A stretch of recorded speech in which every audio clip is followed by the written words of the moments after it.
நேயர்களே வணக்கம். இந்திரா காந்தி இந்த பெயரை தவிர்த்து சுதந்திர இந்தியாவுடைய வரலாற்றை அணுக முடியாது, பேச முடியாது, நினைக்க கூட முடியாது. குழந்தை பருவம் முதற்கொண்டு இந்திய சுதந்திர போராட்டத்தில் பங்கு கொண்டவர் இந்திரா காந்தி. இந்தியாவுடைய முதல் பெண் பிரதமராக, இதுவரைக்கும் ஒரே பெண் பிரதமராக இருந்திருப்பவர் ஸ்ரீமதி இந்திரா காந்தி. ஒரு வலிமையான பிரதமராக, ஒரு வலிமையான பெண்மணியாக அவர் இருந்தார் என்றால் யாரும் மாறுபட மாட்டார்கள். சர்ச்சையிலிருந்து விலகி இருந்தவர் அல்ல, சர்ச்சைக்கு மிக நெருக்கமான சர்ச்சை குழந்தை இந்திரா காந்தி. அவருடைய ஆட்சி காலத்தில் நிறைய சர்ச்சைகள் உண்டு. அவரை நினைவு கூறத்தக்க சாதனைகளும் நிறையவே உண்டு. இந்திரா காந்தியுடைய பிறந்த தினம் இன்று, அவருடைய பர்த் ஆனிவர்சரி. இன்றைய தினத்தில் இந்திரா காந்தியுடைய ஆட்சியை நினைவு கூறக்கூடிய ஒரு தருணத்தில் இருக்கின்றோம். அரசியல் சர்ச்சைகளும் இன்று இந்த தினத்தை மையப்படுத்தி இல்லாமல் இல்லை. இன்றைய நரேந்திர மோடி ஆட்சி இந்திரா காந்தியுடைய சாதனைகளை மறைத்து அவருக்கு செலுத்த வேண்டிய முக்கியத்துவத்தை ட்ரிபியூட்டை செலுத்தாமல் இருக்கிறது அப்படின்னு காங்கிரஸ் உடைய குற்றச்சாட்டு. இந்திரா காந்தியுடைய ஆட்சி சாதனையா வேதனையா அப்படிங்கிற கேள்வி இன்னொரு பக்கம். இந்திரா காந்திக்கு பிறகு வந்த காங்கிரஸ் ஆட்சிகளே அவர் வைத்திருந்த கொள்கைகளை வலுப்படுத்தினவா அல்ல அதிலிருந்து விலகி சென்றனவா? ஏன் இந்திரா காந்தி ஆட்சி நாட்டுக்கு சேர்த்த பெருமைகள் என்ன, அதனால் ஏற்பட்ட பாதிப்புகள் என்ன, இவற்றையெல்லாம் இன்றைய ஆயுத எழுத்து நிகழ்ச்சியில் விரிவாக அலசுவோம், விவாதிப்போம். இந்த விவாதத்தில் நம்முடைய ஆளும் பாஜகவுடைய மாநில பொருளாளர் திரு எஸ்.ஆர். சேகர் அவர்கள் இணைகிறார். அன்போடு அவரை வரவேற்கின்றோம். அதே போல காங்கிரஸ் கட்சியுடைய செய்தி தொடர்பாளர் திரு திருச்சி வேலுசாமி அவர்கள் இணைகிறார். அவரை அன்போடு வரவேற்கின்றோம். திரு பெருமாள் மணி அரசியல் விமர்சகர் நம்முடைய நிகழ்ச்சியில் இணைகிறார். அவரை அன்போடு வரவேற்கின்றோம். இன்னும் சற்று நேரத்தில் மார்க்சிஸ்ட் கம்யூனிஸ்ட் கட்சியுடைய மூத்த பிரமுகர் திரு கனகராஜ் அவர்களும் இணையிருக்கிறார்கள். என்னுடைய முதல் கேள்வி திரு பெருமாள் மணி அவர்களுக்குத்தான். ஜவஹர்லால் நேரு முதல் இன்றைய பிரதமர் நரேந்திர மோடி வரைக்கும் தன்னுடைய கரங்களை வலுவான கரங்களாக வைத்துக் கொண்டு இந்தியாவை ஆண்ட வலிமையான பிரதமர்கள்ல மிக வலிமையான பிரதமர் இந்திரா காந்தி அப்படின்னு சொன்னா அது சரியா மிகையா? கண்டிப்பாக தரவுகளினுடைய அடிப்படையில் இந்த தகவல் சரியான தகவல் என்றே நான் மதிப்பிடுகின்றேன். ஏனென்றால் தொடர்ந்து 3 வெவ்வேறு காலகட்டங்களில் அவருடைய ஆட்சி இருந்திருக்கிறது. 1966 முதல் 77 வரையிலும், பிறகு 80 முதல் அவர் சுட்டுக் கொலை செய்யப்பட்டு மரணித்தது வரையிலும்.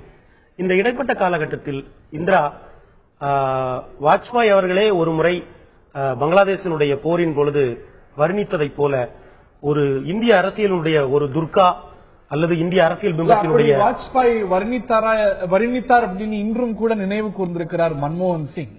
இது ரொம்ப பரவலா நம்பப்படுது. அத்வானியும் கூட பல முறை அப்படி வர்ணிக்கல அப்படின்னு சொல்லியிருக்கிறார். வர்ணித்தாரா இல்ல இல்லையாங்கிற கொஸ்டின்ஸ் இருந்தே எழுந்திருக்கிறது. இல்ல, பொதுவாவே வாஜ்பாயினுடைய உரைகள் எல்லாமே அந்த உரை நுட்பத்தில் சிறந்து விளங்கக்கூடியவை. இப்போ அந்த போரை ஒட்டி இந்திராவை பாராட்டி வாஜ்பாய் பேசியது உண்மை. இல்ல, உண்மை அப்படின்னு நம்ம சொல்றோம். இதுதான் மோஸ்ட் ரிலவென்ட் பார்ட்டான்னு தெரியல. இந்த வார்த்தை நீங்க முதல்ல எழுப்பிருந்தனால சில தகவல்களையும் நம்ம சேர்த்தே பார்ப்பது நல்லதுன்னு நினைக்கிறேன்.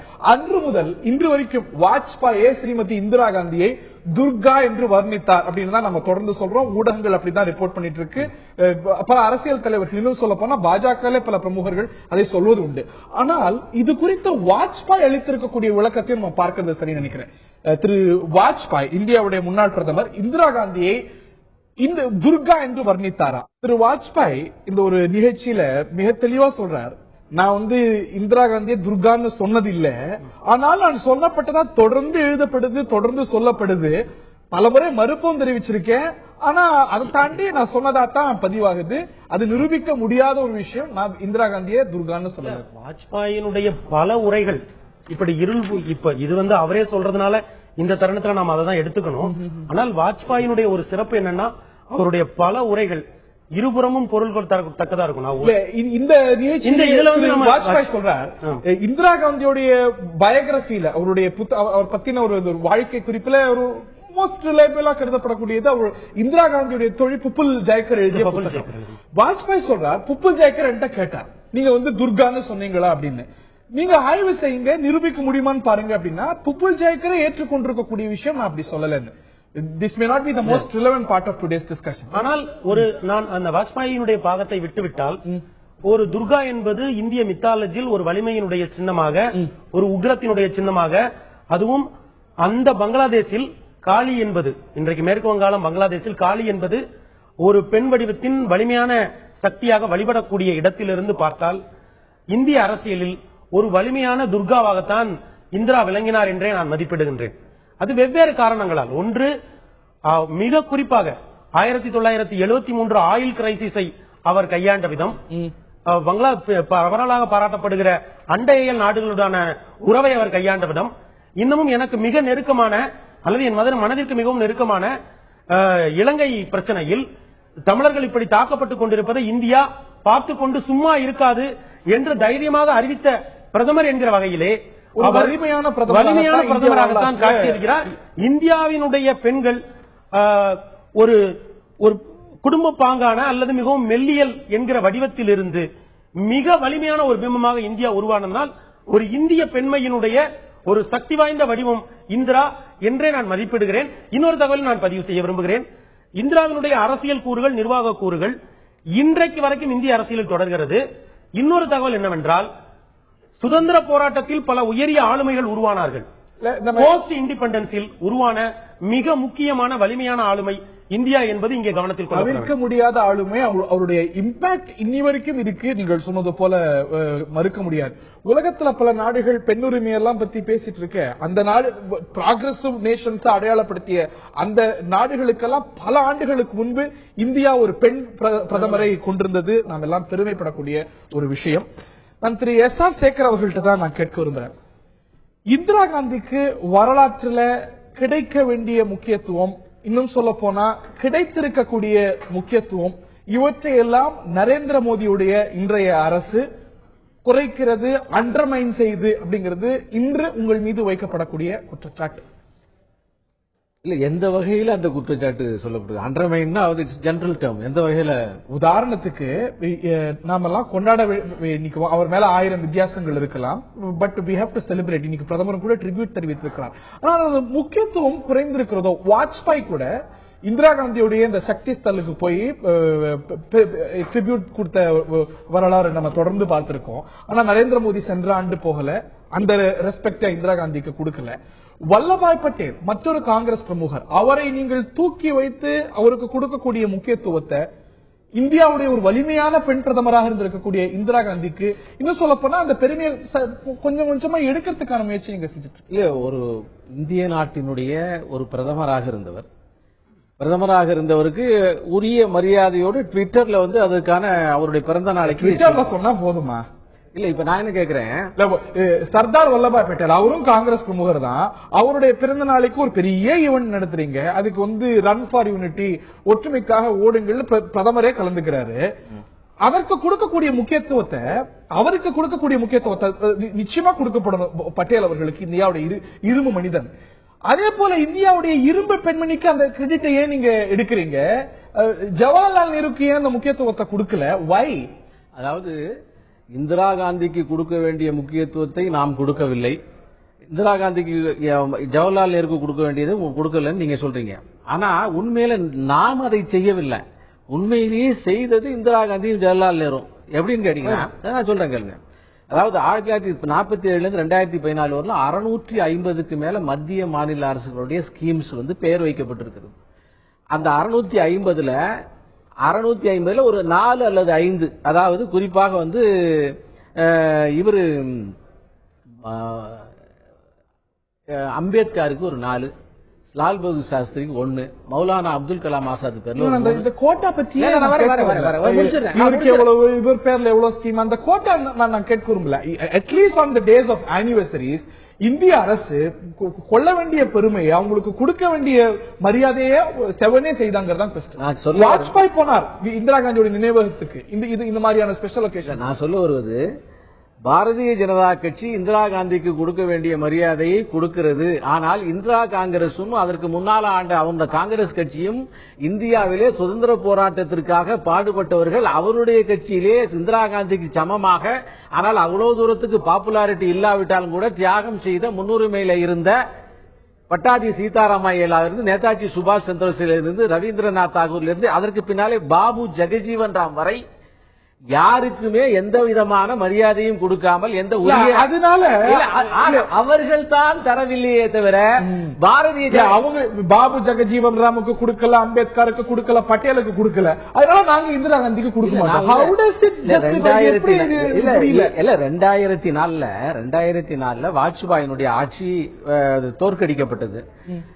இந்தியாவுடைய சரித்திரத்துல வரலாற்றுல மலேசியாவுக்கும் சிங்கப்பூருக்கும் அமெரிக்காவுக்கும் போனால் மட்டுமே இந்த தங்க நாற்கரை சாலையை பார்க்க முடியும் என்ற, மற்றபடி அந்த சாலையை பார்க்க முடியாது என்று கனவுலையும் ஜேம்ஸ் பாண்ட் படத்திலையும் பார்த்த சாலையை இந்தியாவுக்கு கொண்டு வந்த ஒரு வாஜ்பாய். அதனால அந்த வாஜ்பாய் சாலையில பெருசா தங்க நாற்கரை சாலையை போட்டு பிரதமருடைய படத்தை போட்டிருந்தாங்க. அவர் ஜெயிச்சு தோத்த உடனேயே காங்கிரஸ் வந்த உடனே முதல்ல அதுதான் எடுத்தாங்க. அதனால நாங்க இந்திரா காந்தியுடைய ஸ்டாம்ப் நீக்கிட்டோம், அவருக்கு கொடுக்கப்பட்டிருக்கக்கூடிய மரியாதையை நீக்கிட்டோம். இல்ல அவங்க நீக்கிறாங்க,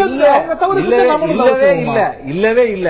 அதாவது எல்லாருக்கும் அத்தனை பேருடைய மரியாதையும் ஒரே குடும்பத்திற்கு, அத்தனை பேருடைய புகழும் பெருமையும் தியாகமும் செய்ததை முழுசா வளைத்து போட்டு ஒரே நபருக்கு கொடுத்து கொண்டிருந்த காலத்திலே இருந்தவர் செய்தவர் இந்திரா காந்தி, அவருடைய குடும்பத்தை சேர்ந்தவர்கள். அது இல்லாமல் இன்றைக்கு பட்டேலுக்கு மரியாதை செய்யப்படுகிறது, மௌலானா அப்துல் கலாம் ஆசாத்துக்கு மரியாதை செய்யப்படுகிறது, தீனதயாள் உபாத்தியாயிலிருந்து யார் யாரெல்லாம் மன்மோகன் மாளவியாவுக்கு மரியாதை. இந்திரா காந்திக்கு இதுவரைக்கும் கிடைத்திருந்த பெருமையை ஏன் நீக்கிறீங்க? தொடர வேண்டும் கேட்கிறேன். அதை ஆளே இல்லாத தேசமா இது? ஆளே இல்லாத தேசமா? அவருக்கு சமமாக புதிய தலைவர்களுக்கு பெருமை யாரும் மறுக்கல. இந்திய நாட்டுடைய பிரதமரா நீண்ட காலம் இருந்து இந்த நாட்டில் உங்களுக்கு விமர்சனம் இருக்கிறதோ மாற்று பார்வை இருக்கிறதோ, ஒரு முக்கிய பங்காற்றிய ஒரு இந்தியாவுடைய முதல் பெண் பிரதமருக்கு இதுவரைக்கும் கிடைத்து வந்த அந்த ஒரு பெருமையை நீக்கணுங்கிறதா. கிரிக்கெட்ல பெரிய ஆளு சௌரவ் கங்குலுடைய காலம் முடிந்து போயிடுச்சு. இன்றைக்கு தோனியும் மற்றவர்கள் வந்து விட்டார்கள். சொல்லலாமா காலம் முடிந்தது? ஆக நான் சொல்ல வருகின்ற விஷயம், அவருக்கு உண்டான பெருமை அத்தனையும் அதிகமாக கொடுக்கப்பட்டு விட்டது. அவர் காலத்திலே வாழ்ந்தவர்களுக்கு இது தடுப்பதும் அல்ல. திரு கனகராஜ், மார்க்சிஸ்ட் கம்யூனிஸ்ட் கட்சியுடைய மூத்த பிரமுகர், அவர்கிட்ட சில கேள்விகளை கேட்கணும்னு நினைக்கிறேன். I just want to take that forward to Mr. Veluchamy. Indira Gandhi மிக வலிமையான பிரதமர். என்னுடைய கேள்வி, மார்க்சிஸ்ட் கம்யூனிஸ்ட் கட்சி நீங்க அவரை ஒரு வலிமையான பிரதமர் என்ற அளவுல பார்க்கிறீங்களா, அல்ல ஒரு சர்வாதிகார பிரதமர் அப்படின்னு பார்க்கிறீங்களா? இது ஒரு ரெண்டுத்தையும் செப்பரேட் பண்றது ஒரு தின் லைன், ஒரு ஹேர் லைன் தான். உங்களுடைய பார்வை? இல்ல, தின் லைன் இல்ல, அது வலுவாவே இருக்கு. வலிமையானது என்பது நீங்க நல்ல விஷயங்களை துணிஞ்சு செய்யறவங்களை வலிமையானவர் என்று சொல்லலாம்.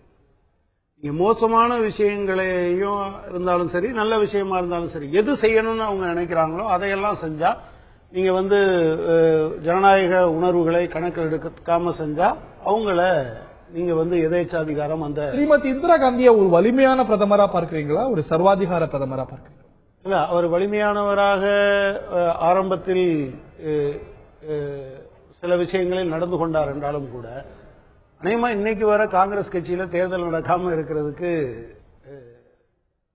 அவர் காலத்துலதான் தேர்தல் இல்லாமல் ஆச்சு. அதுக்கு பின்னால இன்னைக்கு வர காங்கிரஸ் கட்சியில தேர்தலே இல்லை, உட்கட்சி ஜனநாயகத்தை. அதே போல அவர் 2 பேரை கடுமையாக அவருடைய எதிரிகளாக அவர் கருதினார். ஒன்று கம்யூனிஸ்டுகள், இன்னொன்று மதவெறியர்கள். இந்த 2 பேரையுமே கடுமையாக ஒடுக்க வேண்டும் என்பதில் அவர் எப்போதுமே இருந்தார். அதுல ரொம்ப ரூத்லெஸ்ஸா நடந்து கொண்டார். நீங்க அரசியல் சட்டத்தினுடைய 356வது பிரிவு முதல் உங்களுக்கும் இந்திரா காந்திக்கும் உடன்படக்கூடிய கொள்கைகளும் நிறைய இருந்தது. உண்மை. இப்ப சில விஷயங்களை, உதாரணமா வங்கிகளை தேசியமயமாக்கினார், நாங்கள் வரவேற்றோம். பொது இன்சூரன்ஸை அவர் தேசியமயமாக்கினார், வரவேற்றோம். மன்னர் மானியத்தை ஒழித்தார், வரவேற்றோம். அதே போல நீங்க வெளியுறவு கொள்கைகளை பொறுத்தமட்டில் உண்மையில அவர் அம்பேத்கர் செய்யாத கான்ஸ்டிடியூஷன்லயே சேர்த்தாங்க, பிரியாம்பிள்ல மோவரையிலே சேர்த்தாங்க. இதெல்லாம் ரொம்ப அநியாயம். அதாவது வார்த்தைகளை, ரஷ்யா இல்லைன்னா உங்க இந்தியாவின் மீது அமெரிக்கா படை எடுத்துருக்கோம். வருகிற போது அதை எடுத்து உங்களை பாதுகாப்பதற்கு வந்த ரஷ்யா மீது உங்களுக்கு இல்ல உங்களை பாதுகாப்பதற்காக வந்த ரஷ்யா மீது இவ்வளவு பெரிய துவேஷம், உங்களை அட்டாக் பண்றதுக்காக வந்த அமெரிக்காவின் மீது எத்தனை பாசம். அந்த உங்கள் யாருன்னு கனகராஜ் சொல்லிருங்க. அந்த உங்கள் யார்? நான் உங்கள்ங்கிறதுல உங்களையும் சேர்க்கிறேன், என்னையும் சேர்க்கிறேன். நமதுன்னு சொன்னா அந்த நீங்க ஏன் நம்மை பாதுகாக்க வருகிறவர்களை பகைவர்களாகவும் நம்மை தாக்க வந்தவர்களை நண்பர்களாகவும் ஏன் பார்க்கிறீர்கள்? நீங்க இன்னொரு கான்டெஸ்ட்ல கூட சோசியலிசத்தை பொறுத்த வரைக்கும் அதை கான்ஸ்டிடியூஷன்ல சேர்க்க வேண்டாம்னு அம்பேத்கர் கருதினார். ஆனா முகவரையில அதுவும் இருண்ட காலமா நம்ம விமர்சிக்கக்கூடிய எமர்ஜென்சி காலகட்டத்தில் சோசியலிசம் இந்திய அரசாங்கத்துடைய ஒரு கொள்கையா முகவுரையில சேர்க்கப்பட்டது. நான் சுட்டிக்காட்ட விரும்பியது உங்களுக்கும் அவருக்குமான அந்த சிமிலாரிட்டிஸ்ல, கொள்கை சிமிலாரிட்டிஸ். ஒரு விஷயத்த சொல்ல விரும்புறேன். She was secular. அதுல ஒன்றும் சந்தேகமே இல்லை. She was not socialistங்கிறீங்களா? Definitely.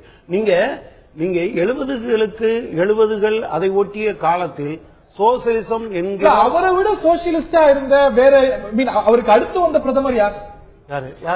இந்தியாவுக்கு பிறகு வேற எந்த பிரதமர் அவங்க யாரையும் சோசியலிஸ்ட் நாங்க ஏத்துக்கலையே. இப்ப நீங்க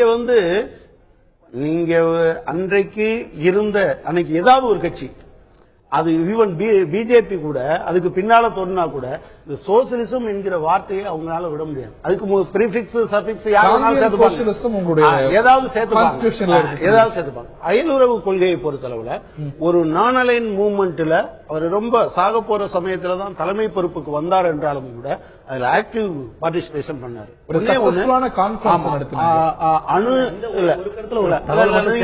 பேசுங்க. இன்னொன்னு, நான் ப்ராலிபரேஷன் ட்ரீட்டிய ஆயுதம் வைத்திருக்கிற நாடுகளுக்கு ஒன்றாகவும் இல்லாத நாடுகளுக்கு ஒன்றாகவும் திணிக்க முயற்சித்த போது அதை கடுமையாக எதிர்த்து நின்றார். நீங்க இந்த மாதிரியான விஷயங்கள் உண்மையிலேயே அவருடைய ஒரு வலிமையான கட்டங்கள் இருந்திருக்கிறது. ஆனால் சர்வாதிகாரத்தை தொட்ட தருணங்களும் இருக்கிறது. இந்திரா காந்தி பற்றி உங்களுடைய விமர்சனமா நான் எடுத்துக்கிறேன். திருச்சி வேலுசாமி அவர்கள்ட்ட எடுத்துக்கொள்வது, வலிமையான பிரதமரா சர்வாதிகார பிரதமரா அப்படிங்கும்போது ஒரு சர்வாதிகார விமர்சனம் இந்திரா காந்தி மேல அவர் வாழ்ந்த காலத்துல மறைந்த காலத்துல மேலோங்கி இருப்பதை நீங்க மறுக்க மாட்டீங்க. இந்திய ஜனநாயகத்துடைய இருண்ட காலமாக நாம் கருதக்கூடியது, அதாவது நம்முடைய ஜனநாயக ரீதியா அரிதாய் நாம் பெற்ற சுதந்திரத்தை, அரசியலமைப்பு சட்டத்தையே புரட்டி போட்டு அடிப்படை உரிமைகளை இந்திரா காந்தியுடைய அரசு பறித்த எமர்ஜென்சி காலகட்டம், அந்த இருண்ட காலம் ஸ்ரீமதி இந்திரா காந்தியுடைய காலகட்டம் அப்படின்னா திருச்சி வேலுசாமி மறுக்க மாட்டாருன்னு நான் நம்புறேன். இதை நான் மறுக்க வேண்டிய அவசியமும் இல்லை, அதற்கு ஆதரவாக பேச வேண்டிய நிர்பந்தமும் எனக்கு இல்லை. என்ன காரணம் என்றால், நீங்கள் இந்திரா காந்தி என்கின்ற ஒரு பெண்ணாக இருந்தாலும் ஒரு அரசியல் தலைவராக நான் பார்க்கிற விதம் என்பது, இந்திய நாட்டுடைய வரலாற்றிலேயே எவ்வளவு பெரிய புகழ்பெற்ற தலைவர்களாக இருந்தாலும் ஒரு தவறை செய்துவிட்ட போது அந்த தவறுக்கு நியாயங்களுக்கு பேசுகிற தலைவர்களைத்தான் நேற்றும் பார்த்தோம், இன்றும் பார்க்கிறோம், நாளைக்கும் பார்க்க போகிறோம். ஆனால் அதில் வேறுபட்டு தான் செய்த தவறை பகிரங்கமாக ஏற்றுக்கொண்டு அதற்காக வருத்தப்படுகிறேன், வேதனைப்படுகிறேன், மக்கள் மத்தியிலே பகிரங்க மன்னிப்பை கேட்டுக் கொள்கிறேன் என்று சொல்லுகிற நெஞ்சுரம், அந்த ஆண்மை, அந்த நேர்மை இந்திரா காந்திக்கு இருந்தது. இருண்ட காலம் நீங்க சொல்வதை நான் அதுக்குதான் பதில் சொல்றேன். அதை அந்த காலத்தில் தவறு நடந்தது என்பதை அவரே நீங்க சொல்லக்கூடிய வார்த்தைகளால கேள்விகளுக்கு பதில் சொல்ல விடுறோம். இப்ப நீங்களா சர்வாதிகாரியா இருக்கீங்க, இல்ல சர்வாதிகாரி மொத்த உருவமா நீங்க மாறி வராங்க. இந்திரா காந்தி இந்த சென்னையினுடைய மெரினா பீச்சில் சொன்னதுக்கு அப்புறம் அதை சொல்ல வேண்டிய அவசியம் இல்லை. ஆனால் இந்திரா காந்தியை பற்றி ஏன் நீங்க சொன்ன ஆஸ் மெனி வேர்ட்ஸ்ல சொல்லலங்கறத என்னோட கருத்து. நீங்க சொன்ன ஆஸ் மெனி வேர்ட்ஸ்ல அவங்க சொல்லல, அத சொன்ன இது அவ்வளவு சொன்னாங்க. நீங்க பிறக்கிறதுக்கு முன்னாலே சொன்னதுனால உங்களுக்கு தெரியாம இருக்கலாம். மன்னிப்பு கேட்கிறேன் அப்படின்னு நான் தான் சொன்னாருன்னு சொன்னேன். இதே சென்னை மெரினா பீச்சில் தான் லட்சக்கணக்கான மக்கள் மத்தியில நான் பகிரங்க மன்னிப்பை கேட்டுக் கொள்கிறேன்னு சொல்லிட்டாரு. அதனால அதுக்கப்புறம் அதற்குத்தான் துணிவு வேணும். தான் தவறு செய்து விட்டேன் என்று மன்னிப்பு கேட்பதுதான் ஒரு ஆண்மைக்குள்ள அடையாளம். எல்லா தவறுகளுக்கும் நியாயங்களுக்கு பேசுற மக்கள் மத்தியில அவர் ஒரு வித்தியாசமாக இருந்தார். ஆனால் அந்த தவறை கூட தன்னுடைய சுயநலத்துக்கு இல்லாமல் மக்களுடைய சாதாரண பாமர மக்களுடைய நலனுக்காக தனக்கு கெட்ட பேர் வந்திருந்தாலும் கூட அதை பயன்படுத்த முயற்சித்தார்.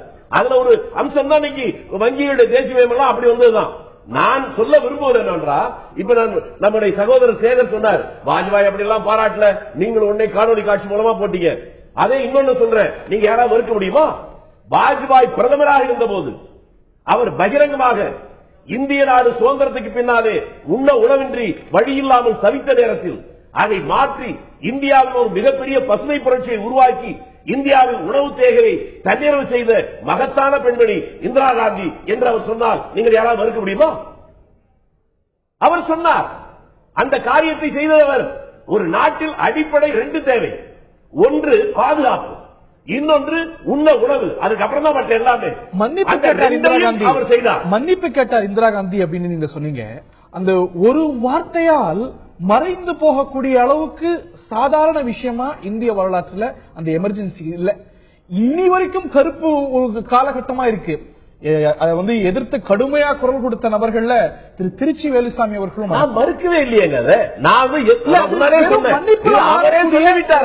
மாறக்கூடிய ஒரு சாதாரண விஷயமா நீங்க குற்றம் நீங்க என்னன்னு கேட்டா, இன்றைக்கு அவருடைய பிறந்த நாள் அன்னைக்கு அவரை பத்தி பேசுறாலும் இதை மட்டும் சொல்றீங்க. மற்றவர்களுக்கு இல்லாத அந்த நேர்மை அவர்கிட்ட இருந்துச்சு. அந்த தவறுக்கு நான் பொறுப்பேற்றுக் கொள்கிறேன் சொன்னாரு. ஒரு தவறு மன்னிப்பு தவறு அப்படிங்கிறது மகாத்மா காந்தியை கொண்டது நியாயம் இன்னமும் பேசுறவங்க மத்தியில நான் தவறு செய்து விட்டேன் அவர் ஏத்துக்கிட்டார்ல, அதை பாராட்ட மாட்டேங்கிறாங்க. அந்த ஒரு எமர்ஜென்சிக்கான ஒரு ஜென்யூன் அவசியம் இல்ல. என்னை பொறுத்தவரையில் எந்த சூழ்நிலையிலும் அப்படிப்பட்ட ஒரு நிலைமை வந்திருக்க கூடாது என்பது என்னுடைய எண்ணம். ஆனால் அந்த சூழ்நிலை வர வேண்டிய கட்டாயம் அன்றைக்கு வந்தது. ஏன் வந்தது? ஒரு சாதாரண ஒரு அரசு ஊழியர் அந்த தேர்தல் அவருக்கு ஆதரவா வேலை பார்த்தார் என்பதுதான் ஒரு குற்றச்சாட்டு. அதற்காக அந்த ஆட்சி போற அளவுக்கு வந்துச்சு. ஆனா இன்னைக்கு தயவு செய்து எமர்ஜென்சியை ஜஸ்டிஃபை பண்ணாதீங்க. சொல்லிட்டு நீங்களே ஒரு முடிவெடுத்து சொல்லிக்கிட்டே போனா பிரயோஜனமே கிடையாது. இல்லங்க, அதுக்கான அவசியம் இருந்தது நீங்க சொல்ல அவசியம் இல்லை. ஒரு சாதாரண என்னன்னு கேட்காத உங்களுக்கு புரியும். கேட்காமலே நீங்களே கேள்வி கேட்டு நீங்களே பதில் சொல்லி அடுத்த கேள்வி நீங்களே கேட்டு அடிப்படையில் நீங்க தயவு செஞ்சு சொல்றேன், 2 பேரும் பேசலாம், பேசிட்டே இருக்கலாம். கேள்வியை கேட்பதற்கு உரிமை இருக்கிறது, பதில் சொல்வதற்கு அனுமதிப்பதுதான் ஜனநாயகம். மற்ற யார்த்தையும் போல உங்கள்கிட்ட நீங்க கேள்வி கேட்டீங்களா, பதில் சொல்லணும்ல. நீங்க சொன்ன பதில் அடிப்படையில் தான் கேட்டேன். ஏங்க பதில் முதலில் முடிச்சதுக்கு என்னன்னா, யஷ்பால் கபூர் என்கின்றவர் அரசு ஊழியர், அவருக்கு ஆதரவாக வேலை பார்த்தார் என்பதுதான் வழக்கு. அந்த வழக்கில் பண்றாங்க. அதுல இருந்து வந்த ஏற்பாடு. இந்த அடிப்படையில் பார்த்தா இன்னைக்கு தமிழ்நாட்டிலே தேர்தல் எத்தனை போலீஸ்கார அந்த ஆளுங்கட்சிக்கு ஆதரவாக ஓட்டு கேட்டார். அந்த தீர்ப்புனால ஒரு எமர்ஜென்சியை கொண்டு வந்து இந்த நாட்டுடைய அடிப்படை உரிமைகளை மறுப்பது அப்படிங்கிறது அதீதமான அக்கிரமமான விஷயம் இல்லையா? அத அவரே ஒட்டுக்காரு. நான் முன்னாடி நீங்க என்ன நான் என்ன சொல்றேன், நீங்க திரும்பி செக்குபாடு மாதிரி அதே சுத்தக்கூடாது. அதை அவரே ஒத்துக்கிட்டாரு. திரும்பி அதை கேள்வி கேட்கறீங்க. அவர்தான் அதை ஏற்றுக்கொண்டாரு. ஒரு விஷயத்தை புரிந்து கொள்ள வேண்டும். புதிய செய்திகளை வரவழைக்கணும்னு நினைக்கிறீங்களா, இல்ல இதை மட்டுமே பேசி முடிச்சிடலாம் நினைக்கிறீங்களா? இது ரொம்ப முக்கியமான இல்ல, முக்கியமான சொல்லிக்கிறேன். போட்ட சட்டம் வெள்ளையாடா வெள்ளையாங்க, திரும்பி சட்டம் வெள்ளதானான்னு கேட்டா அத பொருள் இல்ல. நீங்க வெள்ளதான் நீங்க கேட்டதற்கு நான் வெள்ளை உள்ளத்தோடு சொல்லிட்டேன். அவர் பகிரங்கமாக ஏற்றுக்கொண்டார் என்பதை திரும்பவும் சொல்றேன். நான் ஜஸ்டிஃபை பண்ணல, நீங்க ஜஸ்டிஃபை பண்ணதா திரும்பி திரும்பி சொல்வது முரணான வார்த்தை. அதற்கான காரணம் இது அப்படின்னு சொல்லும் போது இந்த ஒரு காரணம் நான் ஜஸ்டிஃபை பண்ணலையே, அவரே பண்ணலையே, இந்திரா காந்தியே பண்ணவில்லை என்பது நான் எதுக்கு பண்ணணும்? அது தேவையில்லை. நான் அதைத்தான் சொன்னேன். அவரிடம் அந்த நேர்மை இருந்துச்சுங்கிறேன். இப்ப நான் சொல்ல வர விஷயமே வேற. நீங்க அதுதான் முக்கியம், மக்களுக்கு தெரிந்து கொள்ள வேண்டிய விஷயம். இந்த நாட்டுடைய அவர் சொன்னாரு, நம்முடைய கம்யூனிஸ்ட் கனகராஜ் சொன்னாரு, ரஷ்யா இந்தியாவுக்கு பாதுகாப்பாக இருந்தது. இந்திரா காந்தி 2 விஷயம் ரொம்ப தெளிவா இருந்தாங்க. இந்திரா காந்தி வியட்நாமில், கம்யூனிஸ்ட் நாட்டில் வியட்நாமில் அமெரிக்கா போய் போர் புரிந்த போது அதை கண்டித்து குரல் கொடுத்தவர் இந்திரா காந்தி. அதனால்தான் அன்னைக்கு அந்த லிண்டன் ஜான்சன் அவர் இந்தியாவுக்கு எதிராக கேவலமா பேசினார். PL 480 இருந்து எங்க கிட்ட பிச்சை வாங்கி கொண்டு நீங்க கூட சாப்பிட்டு இருக்கீங்க, உங்களுக்கெல்லாம் எங்களை எதிர்க்கிற தைரியமாண்டு அதை ஒரு சவாலாக ஏற்றுக்கொண்டுதான் பசுமை புரட்சியை உருவாக்கினார். இந்தியாவுக்கும் சீனாவுக்கும் போர் வருகிற போது அவர்கள் சொன்னது, சீனாவுடைய தோழன் இந்தியாவுடைய நண்பன் ஒதுங்கிட்டாங்க. அதனால எல்லாத்துக்கும் வெவ்வேறு பக்கங்கள் இருக்கு.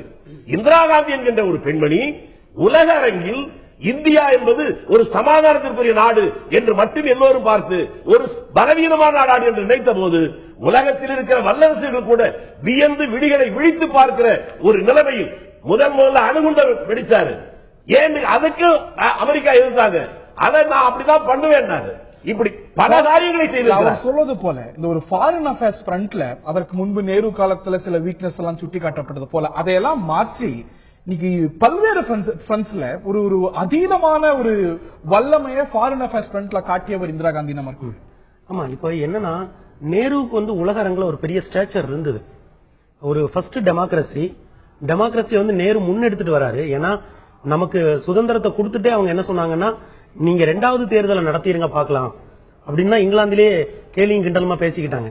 ஆனால் நேருவினுடைய உயரம் என்பது உலக அரங்கில் மிகவும் பெரியது. இந்தியாங்கிற ஒரு நாடே இருக்காதுன்னு சொன்னவங்க எல்லாம் அது என்னன்னா, ஆனால் அதற்கு பிறகு நேருவினுடைய காலத்திற்கு பிறகு உலக நாடுகள் நம்முடைய பொருளாதார பாதுகாப்பு இந்த 2னுடைய அடிப்படையில் மட்டுமே நம்மை மதிப்பிட்டுக் கொண்டிருந்த நேரத்தில் இந்திரா மிகவும் ஆக்ரோஷமாக, நீங்க இந்திராவுடைய கிராஃப பாத்தீங்கன்னா அவங்களோட பீரியட்ல ஒரு குறிப்பிட்ட காலகட்டத்தில் எக்ஸ்டர்னல் அஃபேர்ஸ் மினிஸ்ட்ரிய அவங்களோட கண்ட்ரோல் வச்சிருக்காங்க, ஹோம் மினிஸ்ட்ரி ஒரு கண்ட்ரோல் வச்சிருக்காங்க, டிஃபென்ஸ் ஒரு டைம்ல அவங்க கண்ட்ரோல் வச்சிருக்காங்க. எப்படின்னா இந்த மல்டி டைமென்ஷன் இருக்கு இல்லீங்களா, இந்த மல்டி டைமென்ஷன் பர்சனாலிட்டி வந்து இந்த இடத்துல தான் நம்ம இந்திராவுக்கு வெளிப்படுறத பாக்குறோம். குறிப்பா ஏசியன் நாடுகளோட ஏசியன் அமைப்பையே இந்திரா உருவாக்குனதுல ஒரு முக்கிய பங்கு வகிச்சாங்க. ஆனால் அவங்களோட நமக்கு உறவு சரியில்லை, நம்மை அவர்கள் சரியாக நடத்தவில்லை என்றவுடன் அந்த அமைப்பில் இந்தியாவுடைய பங்களிப்பை குறைத்துக் கொண்டார்கள். பிறகு ஒரு வலிமையான அண்டை நாடுகளுடனான ஒரு மிக வலிமையான கொள்கையை கடைபிடித்தார்கள்.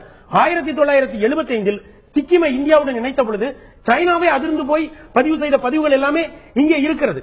ஆக ஒரு அக்ரெசிவ் எக்ஸ்டர்னல் பாலிசி, ஒரு அக்ரெசிவ் ஃபாரின் பாலிசி என்பதை இந்திரா தான் முதலாக வெளிக்காட்டினார். வெளிக்காட்டியது மட்டுமில்லை, ஜான்சன் வந்து நீங்க அந்த புகைப்படமே ஒரு உதாரணம். அவர் வந்து ஒரு சிங்கிள் சேர்ல இருப்பாரு, இந்திரா வந்து ஒரு தனி சோஃபால வச்சு உட்கார வச்சு பேசுவாங்க, ஒரு பெரிய சோஃபால உட்கார. இந்திராவினுடைய காலத்துக்கு பிறகுதான் 2 பேருக்கும் ஒரே மாதிரி சேர் போட ஆரம்பிச்சாங்க. இந்திய பிரதமர் யாரு போனாலும் அமெரிக்க பிரசிடென்ட் வந்து 2 பேருக்கும் சேர் போட்டாங்க. குறிப்பா இந்திரா வந்து ஆயில் கிரைசிஸ் 1973க்கு பிறகு ஒரு பிட் ரைட் எடுக்கிறாங்க. அப்படி எடுக்கும் போது ரஷ்யாவையும் அமெரிக்காவையும் அவங்க வச்சு பிளே பண்ண விதம் இருக்கு இல்லீங்களா, அது கவனிக்கப்பட வேண்டியது. ரொம்ப நுணுக்கமாகவும் தெளிவாகவும். ஒரு தகவல், ஜான்சன் வந்து இந்தியாவுக்கு வர வேண்டிய கண்டெய்னரை பாதியில நிறுத்துறாங்க. இந்திரா இங்க வந்த உடனே நாம் உணவு உற்பத்தியில் தன்னிறைவு பெற்ற நாடாக மாற வேண்டும் என்று ஒரு முடிவு எடுக்கிறார். ஆக அண்டை அயல் நாடுகளாக இருக்கட்டும் அல்லது அப்பொழுது கருதப்பட்ட வல்லரசுகளாக இருக்கட்டும், இந்த 2 இடத்திலுமே இந்திரா மிக தெளிவான ஒரு வெளியுறவு கொள்கையை தான் முன்வைத்தார். பாரதிய ஜனதா முன்பு வைக்கப்படக்கூடிய கேள்வி, இன்னைக்கு பிரதமர் இந்திரா காந்திக்கு ட்ரிபியூட் தெரிவிக்கிறார், அவருக்கு மரியாதை செலுத்துவதாக ட்விட்டர் பக்கத்துல பதிவு செய்கிறார். சக்தி ஸ்தலுக்கு போனார், அதற்கெல்லாம் அந்த கேள்வி எல்லாம் எழுந்திருக்கு. ஆனா ஒரு பக்கம் ட்ரிபியூட் செய்யும் பொழுது இன்னொரு பக்கம் இதே அரசாங்கம் ஆட்சிக்கு வந்த பிறகு இந்திரா காந்தி ஸ்டாம்ப் எல்லாம் நீக்குது. உலகத்துல பல நாடுகள் அவரை இன்னும் கௌரவிக்கக்கூடிய சூழ்நிலையில எந்த நாட்டுக்கு பிரதமராக இருந்தாலோ, எந்த நாடு அவரை பெருமை கொள்ளணுமோ, எந்த நாடு அவருக்கு பெருமை செலுத்தணுமோ, அந்த பெருமையெல்லாம் இந்திய அரசு நீக்குமானால், அது காங்கிரஸ் அரசு பாஜக அரசு பார்க்க, இந்திய அரசு நீக்குமானால் அதுதான் அவருக்கு நீங்க செலுத்தக்கூடிய ட்ரிபியூட். அதாவது இது தவறான செய்தி. ஏன்னு கேட்டா, இந்திரா காந்திக்கு கொடுக்கக்கூடிய அத்தனை முக்கியத்துவமும் தொடர்ந்து எல்லா இந்திய சுதந்திர போராட்ட தியாகிகள், இந்தியாவிற்கு பெருமை சேர்த்தவர்கள், இந்தியாவுக்கு கான்ட்ரிபியூட் பண்ண எல்லாருக்கும் கிடைக்க வேண்டிய அத்தனை பெருமைகளையும் இந்திரா காந்தியே எடுத்துக்கொண்ட காலம் ஒரு காலம் ஒன்று. 2வது, இந்த 2008 2012 அந்த அவங்களுக்கெல்லாம் கொடுக்க கூடாதுங்கிறதே ஆர்குமெண்ட் இல்ல. இது ஒரு கோட்டா கிடையாது, அவங்களுடைய கோட்டாவை எடுத்து இங்க கொடுக்கறதுக்கு. இன்னைக்கு பல்கேரியா, ஜெர்மனி, அண்டை நாடான ஸ்ரீலங்கா, லாவோஸ், புருண்டி, இது போன்ற நாடுகள்ல நமது இந்திரா காந்தியுடைய ஸ்டாம்ப் இருக்கும் பொழுது இந்தியா அபிஷியலா டிக்ளேர் பண்ணி அதை டிஸ்கண்டினியூ பண்ணுமானா, அதை நீக்குமானா, இதுதான் ட்ரிபியூட்டா, இதுதான் மரியாதையா? இல்ல, அதாவது விஜயலட்சுமி பண்டிட், அப்புறம் மோதிலால் நேரு, அப்புறம் கமலா நேரு, இவர்களுக்கெல்லாம் ஸ்டாம்ப். சஞ்சய் காந்தி இவருக்கு ஸ்டாம்ப். சஞ்சய் காந்தி எந்த அதிகாரத்தையும் இல்ல. கேட்பது இந்திரா காந்தி. இந்த குடும்பம் தான் இந்த நாட்டின் சொத்தா? ஆனந்த பவனை கொடுத்து விட்டு இந்தியாவை விலைக்கு வாங்கி விட்டார்களா? நான் உங்களை இந்திரா காந்திக்கு இங்க செலவைங்க, பார்லிமெண்ட்ல இன்னொரு செலவைங்கன்னு கேட்கல. கொடுக்கப்பட்டிருக்கக்கூடிய மரியாதை ஏன் குறைக்கப்படணும்? நம்ம நாட்டை விட்டுருங்க, இந்த நாட்டுல இந்த குடும்பம் தான் இருக்கு. இவ்வளவு நாடுகள், நான் சொல்லக்கூடிய இந்த நாடுகள்லாம் நேரு காந்தி குடும்பம் ஆளக்கூடிய நாடுகள் இல்ல, ஆண்ட நாடுகள் இல்ல. இவங்க எல்லாம் நம்ம நாட்டுடைய பிரதமரா பார்த்து ஸ்டாம்ப் பண்ணிட்டு இருக்காங்க. ஆனா இந்திராவை நீங்க காந்தி குடும்பத்தை ஒரு பெண்மணியா பார்க்கிறீங்க, இந்த நாட்டுடைய பிரதமரா இந்த பிரதமரா பார்க்கலையா? இந்த பெலாட்டோபிக் ஸ்டாம்ப்ஸ்ங்கிறது யார் வேணாலும் எப்ப வேணாலும் எந்த நாட்டுல வேணாலும் போடுவாங்க. நிரந்தரமாக போடக்கூடிய ஸ்டாம்புகள் இருக்கிறது, டெஃபினிட்டிவ் ஸ்டாம்ப்ஸ். அந்த டெஃபினிட்டிவ் ஸ்டாம்ப்ஸ் வெளிநாட்டுல நம்மளுடைய மரியாதை வெளிநாட்டில் இருக்கக்கூடிய பல தலைவர்களுக்கு புதுதா பல தலைவர்களுக்கு கொடுங்க. இதை நீக்கிட்டு கொடுக்க வேண்டிய அவசியம் இல்லை. அது அதாவது திரும்ப திரும்ப நீங்க பேசுகிறது நீக்கிட்டு அல்ல, அவர்கள் தொடர்ந்து இத்தனை காலமாக இல்ல, இது இத்தனை காலமாக கொடுக்கப்பட்டு வந்திருக்கிறது. காங்கிரஸ் காலத்திலேயே ஒரு குறிப்பிட்ட காலம் அவங்களுக்கு கொடுக்காம ஜவஹர்லால் நேரு இது மகாத்மா காந்தியினுடைய ஸ்டாம்ப் மட்டுமே வந்திருக்கிறது. ஆக கொடுக்கப்படாத காலம் அல்ல. ஒரு பாலிசியா இருக்கும் போது நிறுத்துறீங்க அப்படிங்கும் போது அதுதான் நீங்க செலுத்தக்கூடிய ட்ரிபியூட் செலுத்துறீங்கிறார் மோடி. அந்த கான்கரி செயல்பாடு வேற மாதிரி இருக்கிறது. இந்திரா காந்திக்கு கிடைக்க வேண்டிய பேரும் புகழுக்கும் மேலாக இந்தியாவில் கிடைக்கப்பட வேண்டிய அத்தனை பேருடைய புகழையும் பேரையும் அவர் ஒருவரே அனுபவித்து வந்த காலம் ஒரு காலம். அந்த காலத்திலிருந்து இந்த காலம் மாறிப்படுது. நான் ஒரு விஷயத்தை சொல்ல வந்தேன், நீங்க அந்த டாபிக்கை விட்டு நம்ம போயிட்டோம் ரொம்ப நேரமா. இந்த எமர்ஜென்சில இந்திரா காந்தியினுடைய இதற்கு ஒரு சிறிய ரிப்போர்ட்டல் மீண்டும் உங்கள்கிட்ட வர. நான் என்ன கேட்கிறேன்னா, ஒரே குடும்பத்துக்கு இவ்வளவு புகழா? ஏன் ஒரே குடும்பத்துல இந்த நாட்டுக்காக 2 பேர் உயிர் தியாகம் பண்ணாங்களே, அது மாதிரி நீங்க யாரா பண்ணுங்களேன்? இது என்ன கேள்வின்னு எனக்கு புரியல. நான் என்ன கேட்கிறேன்னா, நீங்க ஹேமமாலினி கூட ஸ்டாம்ப் போடுங்க, ஸ்மிருதி இரானி கூட ஸ்டாம்ப் போடுங்க, நான் கேட்கல. ஆனா அவர் பேரால போட்டு ஸ்டாம்பை ஏன் நிறுத்துறீங்கன்னு கேட்டா, ஒரே குடும்பத்துக்கு மரியாதையா? அவரே சொல்றாரு, சஞ்சய் காந்தி ரொம்ப அயோக்கியத்தனம் பண்ணாரு. சஞ்சய் காந்தி பொண்டாட்டி மேலா காந்தியும் வருண் காந்தி இப்ப எந்த கட்சியில எம்பி? பிஜேபி தானே எம்பி. அப்ப இதை என்ன சொல்ல வர்றாங்க இவங்க? இவருடைய நோக்கம் என்ன? ஆதரிக்கிறாங்களா, எதிர்க்கிறாங்களா? அது அல்ல. இந்திரா காந்தி என்பதை இன்னொரு சேர்த்து 10-11 ஒப்பிட்டால் அவர்களுக்கு இந்திய நாட்டுடைய அரசியல் ஆரம்பமே தெரியல இருக்கும். அந்த பெண் கருவிலே திருவாக உருவாகிற போதே ஒரு தேசபக்த போக்கஸ் உங்களுக்கு இருக்குங்கிறது பார்வை. அதாவது இந்திரா காந்தியினுடைய இந்த பிறந்த நாளிலே இந்திரா காந்தியினுடைய ஐரன் லேடி மற்றும் மிகப்பெரிய புகழாரங்கள் எல்லாம் சூட்டப்பட்டது. ஆனால் இந்திரா காந்தி இந்தியாவிற்கு மாறாத மிகப்பெரிய ஒரு அவமானத்தை, அவமரியாதையை, ஜனநாயக படுகொலையை செய்திருக்கிறார். எல்லா ஆட்சியாளர்கிட்டயுமே ஒரு இருண்ட தரப்பு, ஒரு என்ன சொல்றது, ஒரு விமர்சனத்துக்கு முக்கியமான சஞ்சய் காந்தியுடைய சம்சாரமும் பையனை சஞ்சய் காந்தி நம்ம கட்சியில மெம்பர் இல்லையே. சஞ்சய் காந்திக்கு துணையா இருந்ததா இல்லையே. இல்ல அதாவது மாமியாரோட பண்படும் மருமகோட பொங்கடும். அதாவது இப்ப நான் என்ன சொல்ல வரேன்னா, இந்திரா காந்தியினுடைய இவ்வளவு, அதான் அப்படி பார்த்தோம்னா இந்திரா காந்தியினுடைய கொடுமையில அவதிப்பட்டவர் இப்ப எங்க இருக்காரு? இவர் அண்ணன்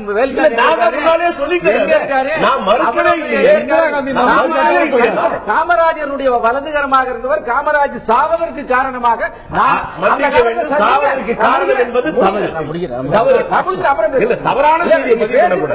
பேசினேன். அக்டோபர் மாதம் 2ஆம் தேதி 1975 வருஷம் அவசர நிலைமையிலே நான் சிறைச்சாலையிலே போயிருக்கிறேன்.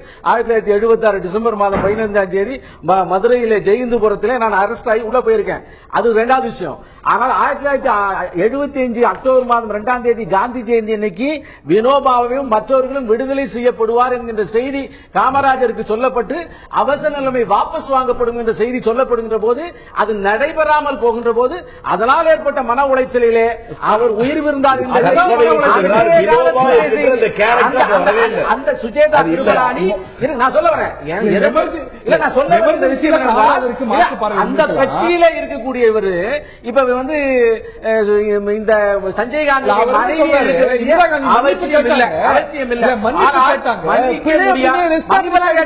மன்னிப்பெல்லாம் இந்திரா காந்தி கேட்கவே இல்லை. அதான்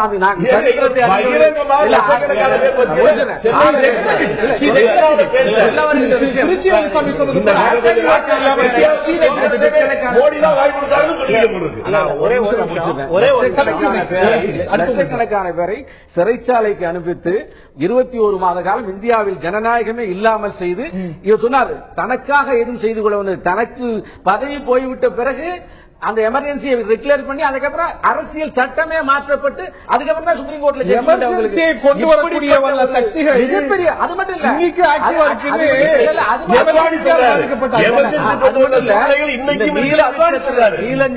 நடவடிக்கையிலே இந்திரா காந்தி பிரிட்டனுடைய உதவியோடு அதை செய்தார் என்கின்ற மிகப்பெரிய குற்றச்சாட்டு இந்திரா காந்தி இருக்கு. பிரிட்டனுடைய உதவியோடு பிரிட்டனுடைய ஆலோசனையோடு ப்ளூ ஸ்டார் ஆபரேஷனை அவர் செய்தார் என்கிற திருச்சி வேலுசாமி சொல்வது போல emergency is not the only chapter in Indira Gandhi's life. ஆனா அது ரொம்ப முக்கியமான பக்கம் அப்படிங்கறத மறுத்தர முடியாது. உங்கள்கிட்ட நான் வைக்கக்கூடிய கேள்வி, எமர்ஜென்சியால பாதிக்கப்பட்ட இயக்கங்களுள் மார்க்சிஸ்ட் கம்யூனிஸ்ட் கட்சியும் ஒன்று. ஆனா இந்திய ஜனநாயகத்துல கருப்பு அத்தியாயமா இருக்கக்கூடிய அந்த அத்தியாயத்துல இந்தியாவின் கம்யூனிஸ்ட் கட்சி ஒன்று அதை ஆதரித்தது அப்படிங்கிறது கம்யூனிஸ்ட் இயக்கத்துல இந்திய கம்யூனிஸ்ட் வரலாற்றுல அதுவும் ஒரு இருண்ட பக்கமா நீங்க பார்க்கலையா? இந்திய கம்யூனிஸ்ட் கட்சி இந்திரா காந்தி பக்கம் நின்றது எமர்ஜென்சி. நான் அந்த கேள்விக்கு வர்றதுக்கு முன்னால ஏற்கனவே விவாதத்துக்கு வந்திருக்கக்கூடிய சில விஷயங்களை பேசணும். அதாவது அண்ணன் சேகர் ஒரு குடும்பம்னு சொன்னார். மோதிலால் நேரு ஜெயில இருந்தார், ஜவஹர்லால் நேரு ஜெயில இருந்தார், கமலா நேரு இருந்தாங்க. ஆனா ஆர்எஸ்எஸ் காரங்க யாரும் அந்த காலத்துல ஜெயில இல்ல. இதுக்கு நான் பதில் சொல்லிடுறேன். நான் சொல்றேன், நான் முடிச்சிடறேன். ஒண்ணு, அவங்க என்ன சொல்லுவாங்கன்னா ஹெட்கேவரை சொல்லுவாங்க. அவர் 1921 ஒரு தடவை போயிருக்கார். அப்ப காங்கிரஸ்காரர் ஆர்எஸ்எஸ் ஆரம்பிக்கல. 1931 ஒரு தடவை போயிருக்காரு. எதுக்காகனா காங்கிரஸ்காரங்க எல்லாம் நான் ஆர்எஸ்எஸ் கூட்டு வர்றதுக்குன்னு அவர் பயோகிராபியில சொல்லியிருக்காரு. ரெண்டாவது, எமர்ஜென்சியை பத்தி இவ்வளவு வேகமா அண்ணன் சேகர் பேசுகிறார். நிறைய ஆர்எஸ்எஸ் காரர்கள்லாம் அப்போ ஜெயிலுக்கு போனாங்க, சந்தேகமே இல்லை. ஆனாலும் கூட ஆர்எஸ்எஸ் அந்த எமர்ஜென்சியை வித்ட்ரா பண்ணணும்னு ஒருபோதும் கேட்கவில்லை. அதனுடைய எமர்ஜென்சியை உங்களுடைய இந்திய கம்யூனிஸ்ட் கட்சி தோழமை கட்சி ஆதரித்தது, தாங்கி பிடிச்சது இல்ல. இப்ப பல நீங்க இந்திய கம்யூனிஸ்ட் கட்சி இயக்கத்திற்குள் நேருடைய கொள்கையை எப்படி பார்ப்பது, காங்கிரஸை எப்படி பார்ப்பது என்பது குறித்தான கருத்தாக்கங்கள் இருந்தது.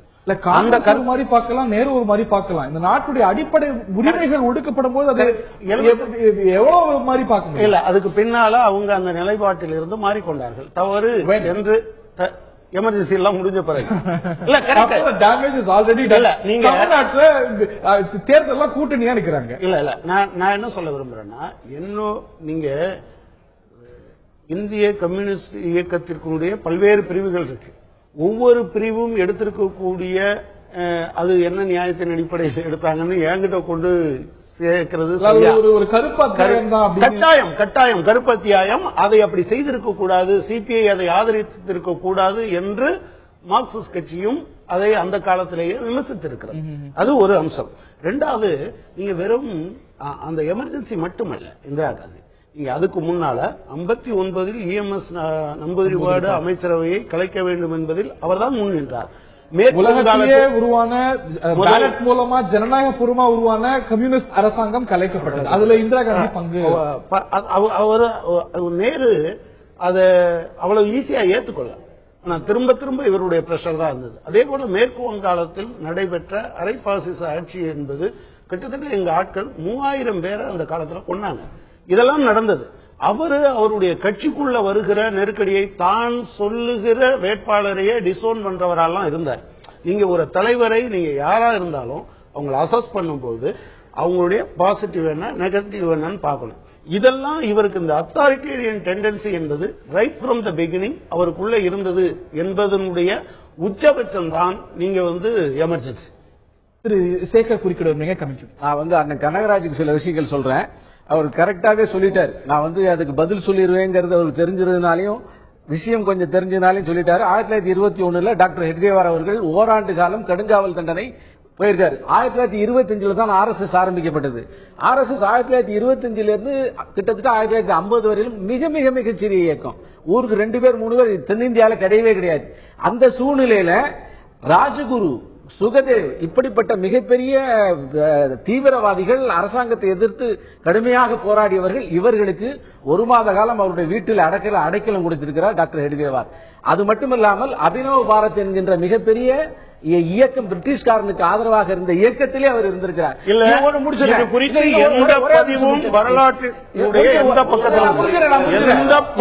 எமர்ஜென்சி எதிர்த்து RSS குரல் கொடுக்கவில்லை.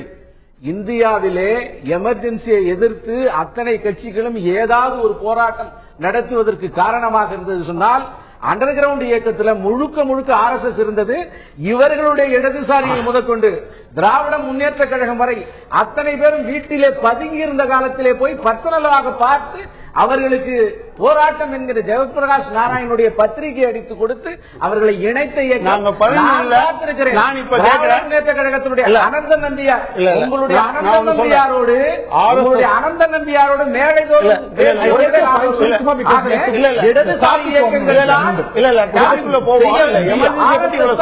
இன்றைக்கு எமர்ஜென்சி அப்போது RSS அபிஷியலாக எமர்ஜென்சியை வாபஸ் வாங்க வேண்டும் என்று வரலாற்றின் எந்த பதிவிலும்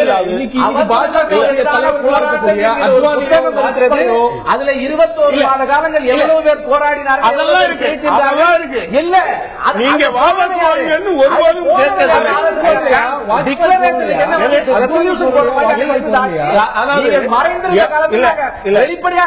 RSS தலைவராக இருந்த தேவதாஸ் அந்த காலத்தில் அவர் தான் இருந்தாரு. அவர் 3 கடிதம் பிரதமருக்கும் எழுதியிருக்காரு, 3 கடிதம் சவானுக்கும் முதலமைச்சருக்கும் எழுதியிருக்காரு. எந்த இடத்திலும் இது தவறு, இதை வாபஸ் வாங்க வேண்டும். நான் மறுக்கல. ஆனா அதே போல இன்னைக்கு பாஜக தலைவர்களா இருக்கக்கூடிய அத்வானியோ வாஜ்பாயோ மிகப்பெரிய அளவுக்கு எமர்ஜென்சியா இல்லைன்னு சொல்ல இல்ல அதனுடைய லீகசி இருக்குல்ல.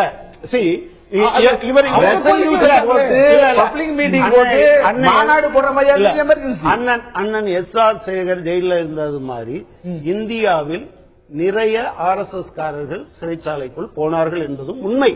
அதை நான் மறுக்கவே இல்லை. ஆனா RSS தலைமை எப்படி பிரிட்டிஷ்காரங்களை எதிர்த்து ஒரு வார்த்தை கூட பேசலையோ அதே மாதிரி ஒரு இடைவெளிக்கு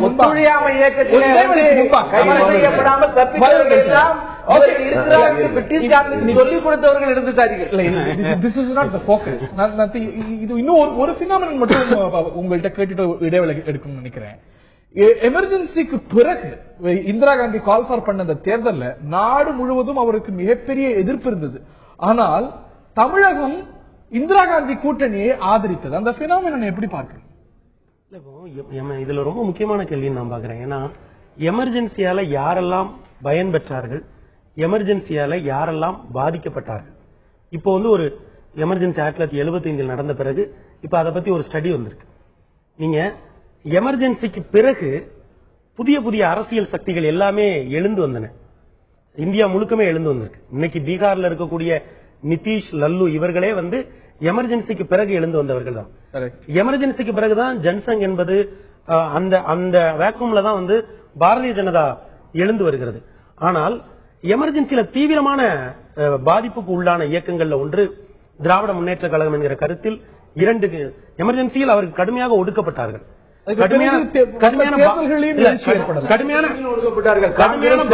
தங்களுடைய ஆட்சியை கூட இழந்தார்கள். தங்களுடைய ஆட்சியை கூட இழந்தார்கள். ஆனால் இன்றைக்கு அதனுடைய உணர்ச்சி பூர்வமான பகுதிகளை விட்டுவிட்டு எமர்ஜென்சி இந்த ஜனநாயகத்திற்கு எதை கொடுத்தது என்பதை நாம் பார்ப்போமே. ஆனால் எமர்ஜென்சிக்கு பிறகுதான் வலிமையான பிராந்திய கட்சிகள் எல்லா இடங்களிலும் உருவான. ஏனென்றால் இந்திரா கேட்க விரும்புறேன். தேசம் முழுவதும் இருந்த கோபம் ஏன் அன்னைக்கு இந்திரா காந்தி மேல தமிழ்நாடு தேர்தல் அதே இங்கேயும் தலைவர்கள் 77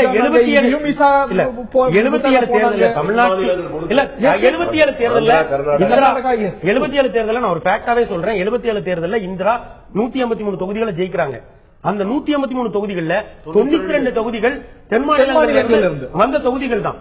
நீங்க தமிழ்நாட்டுக்குள்ள எப்படியாப்பட்ட ஒரு சிக்கல் வந்ததுன்னா, காமராஜ்ங்கிற ஒரு ஃபேக்டர் இங்க தனியா காமராஜ்ல இருந்து ஒரு பெரிய ஃபேக்டர் பிரிஞ்சு காங்கிரஸ் ஒண்ணு பிரிஞ்சு போகுது. 72ல எம்ஜிஆர் ஒரு தனி ஃபேக்டரா போறாரு. ஆனால் எமர்ஜென்சி முடிந்து வந்த 80வது ஆண்டு தேர்தலில் திராவிட முன்னேற்ற கழகமும் காங்கிரசும் கைகோர்த்தன. இது ஒரு களத்தில் திராவிட முன்னேற்ற கழகம் தன்னை முன்னெடுத்து செல்வதற்கு அன்றைக்கு இருந்த கள சூழ்நிலைகளை புரிந்து கொண்டு முன்னெடுத்த ஒரு முடிவாகத்தான் நாம் பார்க்க வேண்டியதே இருக்குதே தவிர, ஆனால் கொள்கை ரீதியாக கடுமையாக எமர்ஜென்சி, ஏன்னா ஒரு சைக்ளோஸ்டைலிங் மக்களுடைய மனநிலை கேட்கிறேன். எம்ஜிஆர் இல்ல இது ரொம்ப முக்கியம். இதை ஒரே ஒரு சின்ன விஷயத்தை சொல்லிடலாம். 1977 to 79 இன்னைக்கு நம்ம வெள்ளத்தை பத்தி பேசிட்டு இருக்கிறோம் இல்லீங்களா? வெள்ளத்தை பத்தி பேசும்போது அந்த சிம்பாலிசத்திலே உச்சபட்சமான காட்சி இந்திய அரசியல் என்னன்னா, இந்திரா ஒரு யானை மேல ஒரு வெள்ளத்தை கடந்து ஒரு பகுதிக்கு போவாங்க. அந்த டைமில் இந்திரா மிக கடுமையாக தன்னை நிலைநிறுத்திக் கொள்வதற்கு போராடினார். இந்திராவை நீங்கள் முழுமையாக புரிந்து கொள்ள வேண்டும் என்றால், தான் விழுந்த பிறகு ஒரு எழுந்த போராளியாக தமிழ்நாடு மட்டும் கேட்டு ஒரு இடைவெளி எடுக்கணும்னு நினைக்கிறேன். திருச்சி வேலுசாமி, நீங்களும் எமர்ஜென்சிக்கு எதிரான இயக்கத்தில் பங்காற்றினீங்க. ஆனா அந்த ஒரு கோபம், எமர்ஜென்சிக்கு எதிரான கோபம் தமிழ்நாட்டில் வெளிப்படலை. ஏன் அந்த அளவுக்கு இங்க வீரியம் இல்லையா, இல்ல மற்ற ஃபேக்டர்ஸ் அதை பின்னுக்கு தள்ளியதா? இல்ல, தமிழ்நாடு மட்டுமல்ல, நண்பர் மணி சொன்னதை போல தென் மாநிலங்கள் முழுவதுமே இந்திரா காந்திக்கு ஆதரவா தான் இருந்தது. எமர்ஜென்சியோட வீரியம் எமர்ஜென்சி முடிஞ்ச உடனே நடந்த தேர்தல்ல ஆந்திரால ஒரே ஒருத்தர் தான் எதிரணியில ஜெயிச்சார். இது எல்லாமே இந்திரா காங்கிரஸ் தான் ஜெயிச்சாங்க. திமுக பின்தங்கியது காங்கிரஸ் அதிமுக அணி தான் இங்க பெரிய. நான் தான் சொல்றேன், எங்க தமிழ்நாட்டுல மட்டுமில்ல, ஆந்திரா, கர்நாடகா, தமிழ்நாடு, கேரளா எல்லாவற்றிலுமே அது என்ன காரணம்னா, இந்த எமர்ஜென்சியில பல தவறுகள் என்பது இந்த தென்பகுதிகளில் இல்ல ஒன்று, அல்லது தென்பகுதியில் இருக்கக்கூடிய பாமர மக்களுடைய உணர்வுகள் என்னவோ, அவருடைய எண்ணம் என்னவோ, அதை எமர்ஜென்சியில இவர்கள் பூர்த்தி செய்தார்கள். அப்படி எடுத்துக்கலாம். இல்ல, இன்னொரு கருத்தை மட்டும் சேர்த்துறேன். இந்திரா அதுக்கு முன்னால ஆண்ட விதத்திலையும் இந்த எமர்ஜென்சியில அந்த ஒரு கூட்டணி உருவாச்சு இல்லீங்களா, அவங்க ஆட்சி மேல எப்போதுமே இந்தியா ஒரு வலிமையான தலைவரையே தான் தேர்ந்தெடுக்குது. அந்த கூட்டணி குழப்பங்கள் இருக்குல்ல, ஏன்னா அவங்களுக்குள்ள உருவான பல்வேறு விதமான நிர்வாக சிக்கல்கள், ஒரு வலிமையான தலைவர் அந்த ஆட்சிக்குள் ஏற்பட்ட சிக்கல் ஏன் ஆதரித்தாங்க கேள்வி. 77 மக்கள் காங்கிரஸ் கம்பெனி ஆதரிச்சாங்கிறது கேள்வி. இதை தாண்டிய கேள்விகள் எழுந்திருக்கிறது. உங்கள்கிட்ட மீண்டும் விரிவா வரணும்னு நினைக்கிறேன். இன்னொரு விமர்சனமும் வைக்கப்படுது. ஒருவேளை லால் பகதூர் சாஸ்திரி, நான் மீண்டும் உங்கள்கிட்ட தான் வரணும், திரு லால் பகதூர் சாஸ்திரி அதிக காலம் பிரதமராக தொடர்ந்திருப்பாரே, ஆனால் பொருளாதார ரீதியாக பல வலதுசாரி நடவடிக்கைகள் மேற்கொள்ளப்பட்டிருக்கும். மாறாக இந்திரா காந்தி வரும்பொழுது, நீண்ட காலம் தொடரும் போது ஒரு சோசியலிச பாதையில, மேபி நீங்க you may not call it உங்களவுக்கு சோசியலிசம் இல்லாம இருக்கலாம், அந்த பாதையை அவர் வலுப்படுத்தினார். பட் ஆனா அது எந்த அளவுக்கு இந்த நாட்டுக்கு பயன் தந்தது அப்படிங்கிற கொஸ்டின் சேர்ந்தே எழும்புது. உங்களுடைய பார்வைகள் சார்? அதாவது நீங்க ஒரு அவுட் ஆஃப் கான்டெக்ஸ்ட் எடுத்து வச்சு பேச முடியாது. லால் பகதூர் சாஸ்திரி இருந்திருந்தா கூட அன்னைக்கு வலதுசாரி நிலைப்பாட்டை அவர் எடுத்திருக்க முடியாது. நிறைய கணிப்பு அந்த மாதிரி இருக்கு. ராமச்சந்திர குஹா உட்பட பலருடைய கணிப்பு இல்ல சொல்றாங்க. ஆனா நீங்க இந்திரா காந்தி அந்த காங்கிரசுக்குள்ள எல்லா காலமுமே இந்த ரெண்டு போக்கு என்பது இருந்து கொண்டே இருந்தது. அதுல ஒரு உடைப்பு ஏற்பட்டது என்பதுதான் நீங்க ரெண்டு கட்சியாக தனியா பிரிந்தது என்பது. நீங்க இந்திரா காந்தியே அப்போது இப்படியெல்லாம் பேசியவர், பின்னர் அவர் 80ல ஆட்சி பொறுப்புக்கு வந்த பிறகு அவர் அநேகமாக இன்னைக்கு இருக்கக்கூடிய இந்த அமெரிக்காவுடன் நெருங்கிய தொடர்பு, மார்க்கெட்டை திறந்து விடுறது என்கிற திசையை நோக்கிய முதல் படிகளை திறந்து வைத்தவர் அவர்தான் இந்திரா காந்தி. நீங்க அந்த சேஞ்சஸ் நீங்க பார்க்க முடியும். எனவே இது நபர் சார்ந்து ஒருத்தர் முன்வைக்க, அந்த காலகட்டத்தில் அது அத்தியாவசியமானதா இல்லையா? 33% இதாயிடும். இன்ஃபிளேஷன் 33% போயிடும். ஆயில் கிரைசிஸ் 1973 நம்ம கடுமையா அடி வாங்குவோம். அந்த பிரெண்டன் அக்ரிமெண்ட், அந்த ஃப்ரீ மார்க்கெட் ஃபர்ஸ்ட் அவங்க ஓபன் பண்ண உடனே இன்னைக்குமே, அதாவது ராமச்சந்திர குஹா எடிட் பண்ண ஸ்ரீனிவாச ராகவனோட ஒரு கட்டுரை இருக்கு. அதுல இந்த தகவல்கள் சொல்லப்படுது. என்னன்னா, அவங்க அந்த லெப்ட் டு ரைட் அந்த டேனை அந்த எடுக்கப்படுது காலகட்டத்தில். அத்தியாவசியங்கிற ஒரு பார்வை இருக்கு. இல்ல நீங்க அன்றைய கட்டத்தில் நீங்க அதுலதான் நான் சொல்ல விரும்புறேன். ஒன்னு இந்தியாவினுடைய ஒட்டுமொத்த சூழல், இன்னொன்னு உங்க கட்சிக்குள்ள ஏற்பட்டிருக்க நெருக்கடி, இன்னொன்னு சமூகத்தில் எழுந்து வருகிற புதிய போக்குகள். இது மூணுக்கும் முகம் கொடுக்க வேண்டும் என்று அவர் நினைக்கிறார். அதுக்கு முன்னால வர அவர் கம்யூனிஸ்டுகளையும் சரி, அதே போல நீங்க ஜனசங்கத்தையும் சரி மிக கடுமையான எதிரியாக அவர் இருந்தார். அதற்கு பின்பாக அவருக்கு இந்த வலதுசாரி கொள்கைகளின் மீது ஒரு பிடிப்பும் கூட அவருக்கு வருது. அதுக்கு பின்னால் இந்த யூட்டன் 91 இந்திரா காந்தி காலத்திலேயே எக்கனாமிக் ட்ரெண்ட்ஸ் ஆரம்பிச்சிருச்சு அப்படிங்கிறீங்க. திரு வேலுச்சாமி அவர்கள்ட்ட நான் கேட்க வரும்போது, சோசியலிசம் அப்படிங்கிற ஒரு சொல்லாடல அரசியலமைப்பு சட்டத்துல சேர்த்த பெருமை இந்திரா காந்திக்கு உண்டு. எமர்ஜென்சி காலகட்டத்தில் தான் அது செய்யப்படுது. செக்யூலர் சோசியலிசம் அப்படிங்கிறது. அதுல சோசியலிசம் அப்படிங்கிற விஷயத்துல ஒரு பெரிய யூட்டன் வரக்கூடிய காலத்துல நீங்க அதீதமா எடுக்கப்பட்டதோ அப்படிங்கிற ஒரு கேள்வி எழுந்திருக்கிறது. அதை வலுப்படுத்தாம மாறா யூட்டன் 91 நடந்த நடவடிக்கைகள். அது நீங்க சொல்வதில் இந்த நாட்டிற்கும் இந்த நாட்டு மக்களுக்கும் எது நன்மை பயக்கும் அவங்க நினைச்சாங்களோ அந்தந்த காலகட்டத்தில் எல்லா நேரமும் ஒரே மாதிரி இருக்க முடியாது. அதுக்கு தகுந்த மாதிரி முடிவெடுத்தாங்க. அம்பேத்கர் சொன்னார், அதனாலதான் சோசியலிசத்தை கான்ஸ்டிடியூஷன்ல பிரியம்பிள்ல சேர்க்க வேண்டாம், அந்த சூழல்களுக்கு ஏத்தா போல பாத்துக்கலாம் அம்பேத்கர் சொன்னார். இப்ப போற போக்குல ஒரு விஷயத்தை சொன்னார் சேகர். பொற்கோவிலில் ப்ளூ ஸ்டார் ஆபரேஷன். இந்திரா காந்தியினுடைய பெருமையின் சிகரம் என்பதே 2-3 காரணங்கள் இருக்கு. ஒன்று, நான் முதல்ல சொன்னதை போல இந்திய நாட்டுடைய பார்த்து உலகமே வியக்கிற அளவுக்கு ஒரு வலிமை. நான் சொல்லி முடிச்சிடறேன் சார், நீங்க திரும்பவும் அதையே சொல்ல வைக்கிறீங்க. பதில் சொல்லுகிற வரை கேளுங்க. உங்கள்கிட்டயே தான் அதைத்தான் கேள்வியே கேட்டுக்கிட்டே இருந்தீங்கன்னா பதிலே டைவர்ட்டிங். அதான் சொல்றேன், டைவர்ட் பண்றது நீங்க தான், நான் இல்ல. வசதியா அது ஏன் என்பதுதான் கேள்வி. இந்தியாவில் தலித்துகள் அதிகமாக வாழ்கிற மாநிலம் சீக்கியர்கள் வாழ்கிற பஞ்சாப். அந்த பஞ்சாப்ல காலிஸ்தான் கோஷம் உச்சம் பெற்று அது பலமடைந்த போது அங்கே இருக்கிற இந்துக்களிலே பெரும்பான்மையாக இருக்கிற தலித்துகள் கொலை செய்யப்படுகிறார்கள். அந்த நேரத்தில் தான் ராணுவத்தை அனுப்பி அந்த நகரங்கள்ல அவர்கள் பாதுகாப்புக்கு இந்திரா காந்தி ராணுவத்தை அனுப்புகிறாங்க. அனுப்புகிற போது கிராமப்புறங்களில் இருக்கக்கூடிய பஸ்ல இருக்கிறவர்கள் அந்த தலித்துகள் எல்லாம் கொலை பண்றாங்க. அவர்கள் பல பேர் அங்கிருந்து இடம்பெயர்ந்து இங்கே டெல்லிக்கு வர வேண்டிய நிலைமை. தயவு செஞ்சு சொல்ற உங்க அணுகுமுறை தப்பு இல்லங்க. சொல்ற போதே பாதுகாப்பு எங்க நிறுத்துறீங்க? கேட்காதீங்க சொல்றேன். கேட்கறதா இருக்கேன். கேட்கறத மட்டும் கேளுங்க. இல்லங்க நீங்க சொல்றதுல நாங்க சொல்லி முடிச்சாதான் உங்களுக்கு என்ன தெரியும். நீங்க சொல்றீங்க பேசுறாங்க வேண்டாம். நீங்க ஒரு ஃபேக்ட் ரெஜிஸ்டர் சொல்லுவதை பதிலை கேட்டுவிட்டு அடுத்த கேள்வி. நம்ம யாருமே இங்க ஸ்பீச் கொடுக்க வரல. இல்ல சார், ஸ்பீச் கொடுக்க வரல. நீங்க வெறும் கேள்வியை மட்டும் கேட்கறது நாங்க வரல. இங்க தான் நாங்க பதில் சொல்றோம். இப்ப அதான் டைவர்ட் திரும்பவும் நீங்க தான் பண்றீங்க. நான் என்ன சொல்றேன்னா, அது நடக்கிற போது அந்த லோகோவால் அந்த பயங்கர ஆயுதங்களை வைத்துக் கொண்டு பொற்கோயிலை பாதுகாப்பாக நடக்கிறாங்க. அதுக்கு வேறு வழியே இல்லாம பொற்கோவிலை தாக்க வேண்டிய நிலைமை வருது. அங்க இருக்கக்கூடிய தலித் மக்களை காப்பாற்றுவதற்காக. நான் முடிச்சிடறேன் சார், நான் முடிச்சிடறேன். ஒரே வரல சார், உங்கள்கிட்ட கேட்க விஷயத்தை சொன்னா புரியும் உங்களுக்கு. நீங்க தான் சார் உங்களுக்கு மட்டுமல்ல கேட்கறவங்களுக்கு புரியாது. நீங்க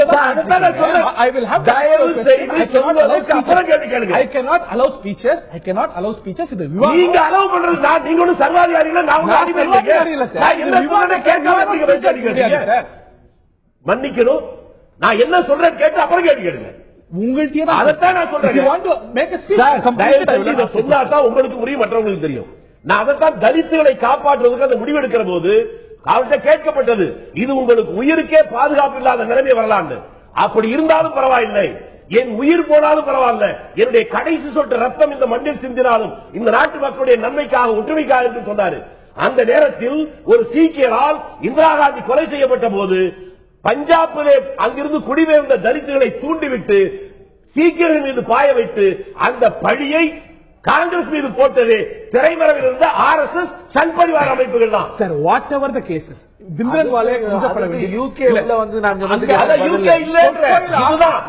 என்பது RSS பொற்கோயிலை ஆக்கிரமிச்ச இது தீவிரவாதிகள் கொஞ்சப்பட வேண்டியவர்கள் அல்ல. Whatever the reason is, அந்த ஒரு பொற்கோயிலுக்குள்ள ராணுவத்தை அனுப்பியது அப்படிங்கிறது பலருடைய மனதை, சீக்கியர்களுடைய மனதை புண்படுத்தியது. நிச்சயமாக வழியே கிடையாது. சீக்கியர் பொற்கோயிலுக்குள்ள இருக்கலாம். நமது இந்திய பிரதமரோட உயிரை நீங்க எதிராக பிந்திரன்வாலாவை உருவாக்கி விட்டது யார்? அந்த உருவாக்கியது யார்? இந்திரா காந்தியா இல்லையா? ஏங்க நம்ம ஒரு நாய் வளர்க்கிறோம், பைத்தியம் முடிச்சா தூக்கல போடுவோம். என்னங்க இது?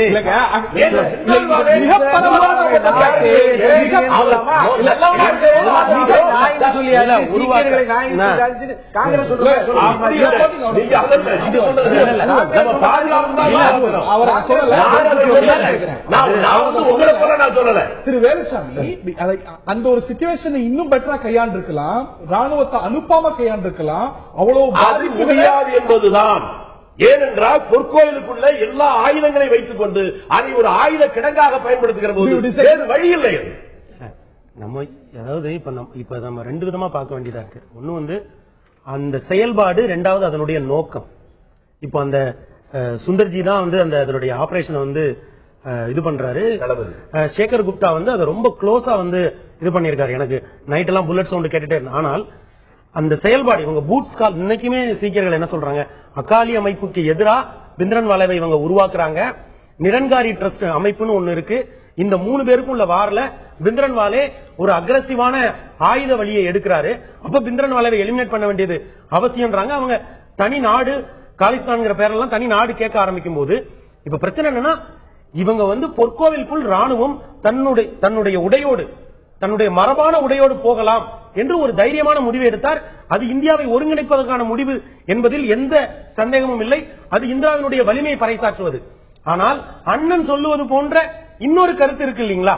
ஏன்னா இதுல கவனிக்க வேண்டிய விஷயம் என்னன்னா, பஞ்சாப்ல வந்து இந்தியாவிலே தலித் பெர்சன்டேஜ் ஆஃப் தலித் அதிகம் இருக்கிறது பஞ்சாப் தான். அவங்க 32% இருக்காங்க. அப்ப நீங்க இப்படி 32% தலித் இருக்கிற இதை வச்சுட்டு பிந்திரன்வாலே, அகாலி, நிரன்காரி இதெல்லாம் மறைச்சிட்டு அவங்க ஏதோ தலித் வெல்ஃபேர், இப்ப நான் முந்தி சொன்னேன் இல்லீங்களா, அந்த அஸ்ஸாம்ல ஒரு கிராமத்தை தேடி பிந்திரன்வாலையை உருவாக்கியது இந்திரா, அழித்தது இந்திரா. ஆனால் உருவாக்கி அழித்த விதத்தில் இந்திரா இந்த தேசத்தினுடைய நலனுக்காக தன்னுடைய உயிரை இழக்க வேண்டிய ஒரு நிர்பந்தம் ஏற்பட்டது. அங்கதான் திருச்சி வேலுச்சாமி அவர்கள் சொன்னதுலயும் நீங்க சொன்னதுலயும் எனக்கு கருத்து வேறுபாடு என்ன இருக்குன்னா, ஒரு தேசத்திற்கு பாதுகாப்புக்கு அச்சுறுத்தல் வரும் என்றால் அந்த இடத்துல ராணுவம் சில நடவடிக்கைகளை எடுக்கும். அது சில பேருடைய மனதை புண்படுத்தும். இது சீக்கியர்கள் மிகப்பெரிய அளவுக்கு புண்பட்டு இருக்கிறார்கள் என்பது. ஆனா உண்மையில இந்திரா அவர்கள் பஞ்சாப்ல மட்டும் இல்ல, கூர்காலாந்தை உருவாக்கினார்கள். அதே போல நீங்க திரிபுரால தேசிய தொண்டர்படை என்கிற அமைப்பை உருவாக்கி வளர்த்தாங்க. நீங்க அரசியல் எதிரிகளை நீங்க வளர்க்கிற போது அதை வந்து நீங்க உங்க தேசத்தினுடைய அச்சுறுத்தலாக மாறாமல் வச்சிருக்கிற வரைக்கும் நீங்க வெற்றி பெற்றவராக மாறிவிடுகிறீர்கள். அது தேசத்துக்கே அச்சுறுத்தலாக மாறுகிற போது அது ஒரு உயிரியே. ஒரு தகவல் மட்டும் சொல்றேன். நார்த் ஈஸ்ட் பிராவின்ஸ்ல சீனாவினுடைய கட்டுப்பாடை ஒழிப்பதற்கு தான். ஏன்னா அருணாச்சல பிரதேசம் உருவாக்குனது இந்திரா தான், சிக்கிமை இந்தியாவோட இணைச்சது இந்திரா தான். இப்ப இவங்க சொல்ற மாதிரி அந்த கூர்காலேண்ட் எல்லாம் உருவாக்குனது சீனாவினுடைய கட்டுப்பாட்டை உடைத்து இந்தியாவினுடைய நெருக்கமான ஒரு விஷயத்துக்கு போக்கஸ் கொண்டு வரணும்னு நினைக்கிறேன்.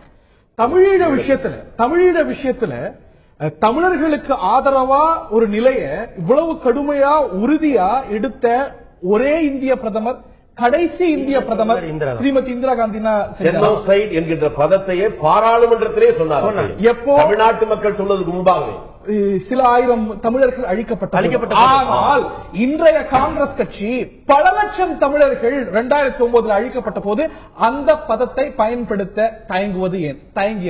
தயங்குறது அந்த பேச்சுக்கு இடம் கிடையாதுங்க. அங்கே கொலை நடந்தது அப்படி இல்ல, அதுல பல கருத்து வேறுபாடுகள் இருக்கலாம், அது வேற விஷயம். இந்திரா காந்தியுடைய பாலிசியை தான் மன்மோகன் சிங் கடைபிடிச்சாரா? அதான் நான் திரும்பி என்ன சொல்றேன் கேட்டா, ஈழத்தமிழர்களுக்கு ஆதரவாக காங்கிரஸை தவிர வேற எந்த கட்சி குரலை மற்றும் லிப் சர்வீஸை தவிர வேற யார் செஞ்சிருக்காங்க? 2009 செஞ்ச சர்வீஸ் இல்லை. அதற்கு முன்னாடி யாழ்ப்பாண முற்றுகை இருக்கிற போது உணவுப் பொருட்களை கூட ராஜீவ் காந்தி சர்வதேச அங்கே போட்டது. 83 கலவரத்தில் சொன்ன காங்கிரஸ் கட்சி எங்க போர் கப்பலை சரையூர் போர் கப்பலை 83 ஜெனோசைடு சொன்ன காங்கிரஸ் கட்சி 2009 இந்திரா காந்தி இருந்திருந்தால் எப்படி அந்த விவகாரத்தில் அணுகியிருப்பாரோ அப்படித்தான் அணுகியதா? ஜெனோசைடுங்கிற வார்த்தை எங்க பயன்படுத்தினீங்க? போர் குற்றங்கள் பக்கம் நீங்க இல்லையே. போர் குற்றம் இப்போ என்ன சொன்னீங்க? இப்போ தான் சொன்னீங்களா? காங்கிரஸ் கட்சி இப்போ போர் குற்றம் தான் சொல்லுது. அது இருக்கக்கூடிய மெரிட் டிமெரிட் இலங்கை மன்மோகன் சிங்குடைய நிலைப்பாடும் இந்திரா காந்தியோட நிலைப்பாடும் சோனியா காந்தியோட நிலைப்பாடும் இந்திரா காந்தியோட நிலைப்பாடும் ஒன்று, அப்படித்தானா? நீங்க இது ஒரு நீண்ட நெடிய விவாதம். ஒரு நிமிடத்தில் சொல்லிட முடியாது. ஈழத்தமிழர், ஈழம் என்கிற ஒரு நாடு உருவாவதை தடுப்பதற்கு என்ன காரணம் தெரியுமா உங்களுக்கு? யாழ்ப்பாணத்தில் இதே பொன்சேகா உட்பட இலங்கையுடைய ராணுவம் பிடிபட்டு அடைபட்டு கிடந்த போது அந்த முற்றுகையை விலக்காமல் இருந்தால் அவர்கள் கைகட்டி மன்னிப்பு கேட்பதை தவிர அந்த நாட்டை தருவதை தவிர ஒரு வழி இல்லை.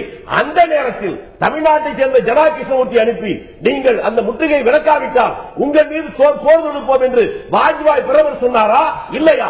அதனால்தான் இல்லையா அப்சர்வேஷனாவே கேள்வியாவே இந்திரா காந்தி மாறிட்டாங்க. நீங்க இவ்வளவு வர வேண்டாம், 2009 வர வேண்டாம். என்னைக்கு ராஜீவ் வந்து IPKF அனுப்புறாரோ அப்பவே வந்து இந்திராவினுடைய இதுல ஒரு தகவல் சொல்லிக்கிறேன். ஜெயந்த் தீக்ஷித், BN ஹஸ்கர் இவங்கெல்லாம் வந்து இந்திராவுக்கு ஆலோசனை சொல்கிறவராக இருந்தார்கள். ஆனால் இந்திரா நிறைய முடிவுகளை தன்னுடைய ஆலோசகர்களை கேட்டாலுமே கூட அரசியல் முடிவுகளை தெளிவாக எடுத்தார். ஆனால் ராஜீவ் தன்னுடைய அதிகார வர்க்கத்தினுடைய அது வெங்கடேஸ்வரனை வந்து பிரஸ்ல வச்சு இதை கொடுக்க சொன்னதா இருக்கட்டும், ராஜீவ் வந்து அதிகாரிகளை மிகவும் நம்பி அதிகாரிகளுடைய வழிபடி நடந்ததுதான். ஒரே ஒரு விஷயம் மட்டும், அதாவது அந்த ஸ்டேட்டுக்கு ஆதரவா ஏற்கனவே JVP என்கிற அமைப்பு, அப்போது அது ஒரு புரட்சிகர அமைப்பா இருந்தது. பின்னால இப்ப அவங்க வந்து ஒரு அரசியல் வந்துட்டாங்க. ஆனா அன்னைக்கு பண்டாரநாயகாவால அவங்களை ஹேண்டில் பண்ண முடியல. இந்திய அரசாங்கம் தான் படையை அனுப்பி கொண்டுச்சு. நீங்க இப்ப பாக்குற தமிழ்நாட்டுல நீங்க காங்கிரஸ் பேசுறீங்க, பிஜேபின்னு பேசுறீங்க. தமிழ்நாட்டு காங்கிரசுக்கும் பிஜேபிக்கும், மத்திய காங்கிரஸ் பிஜேபிக்கும் வித்தியாசம் இருப்பதாக பாக்குறீங்க. இது எல்லாம் ஆனா இந்த அரசாங்கத்தினுடைய நடவடிக்கைகளில் ஒரு தொடர்ச்சி இருப்பதை மறந்து விடாதீர்கள். நீங்க இந்தியாவினுடைய ஆளும் வர்க்கம் அதுக்கு என்ன இன்ட்ரெஸ்டோ நீங்க 1000 பேசுங்க. இங்க இருந்துதான் TVS 50 TVS மோட்டார் எல்லாம் இங்க இருந்துதான் அது ஏற்றுமதி ஆச்சு. அதை யாரும் எந்த காலத்துல நீங்க அவங்க மேல, இலங்கை மேல உலக நாடுகள்லாம் பொருளாதார தடை விதிக்கணும்னு சொல்லும் போது தேசிய கட்சிகளுடைய நிலைப்பாடு சிக்கலானதான், கம்யூனிஸ்டுகளுடைய நிலைப்பாடு சிக்கலானதான் அவர்கள்ட்ட கேட்க வரும்போது இந்திரா பிடிக்காத நிலைப்பாடு என்பது வேற. அவருடைய ட்ரைட்ஸா வைக்கக்கூடிய விஷயத்துல ஒரே தலைமை அப்படிங்கிற ஒரு நிலை காங்கிரஸ்ல வந்தது இந்திரா காந்தியுடைய காலகட்டத்தில் அப்படிங்கிறது தான் பொதுவான அப்சர்வேஷன். நிறைய பேர் மாறுபட மாட்டாங்க. ஆனா அதே ஸ்ட்ரிக்ஸ் அது வந்து ஒரு உட்கட்சி ஜனநாயகத்தை பலப்படுத்தாத, மாநில தலைமைகளுக்கு முக்கியத்துவம் கொடுக்காத ஒரு ஸ்ட்ரிக் முக்கியத்துவம் இந்திரா காந்தி பத்தின அப்சர்வேஷன். அதை நரேந்திர மோடி ரெப்ளிகேட் பண்ண பார்க்கிறார். பாஜக அப்படிங்கிறது உட்கட்சி ஜனநாயகத்தை ஒரு வலுவாக கருதக்கூடிய ஒரு விஷயம், தன்னுடைய அசட்டா கருதக்கூடிய விஷயம். அதே அடியோட மாத்தி இந்திரா பாதையில் பயணிக்கிறார் அப்படிங்கறதான் ஒரு முறை இல்ல, நேரடியா மறைமுகமா அத்வானி உட்பட்டோர் சொல்லியிருக்கிறார்கள். மறுபடியுங்களா? அதாவது தனக்கு எதிராக இருக்கிறார் என்ற காரணத்தினாலே நிஜலிங்கப்பா காமராஜ் அவர்களை கட்சி விட்டு நீக்கி ஒரு புதிய கட்சி எந்த வகையிலே இந்திரா காந்தியும் வந்து மோடி நீங்க கம்பேர் பண்றீங்கன்னு புரியலங்கிறதுக்காக இதை சொல்றேன். அந்த மாதிரி கட்சியை உடைத்து தனி கட்சி ஆரம்பித்தவர், தன்னுடைய கட்சியினுடைய வேட்பாளரை மாற்றி ஜனாதிபதி தேர்தலில் மனசாட்சிப்படி ஓட்டளிக்கும் என்று சொல்லி ஒரு மிகப்பெரிய ஜனநாயகத்தை புகுத்தியவர்.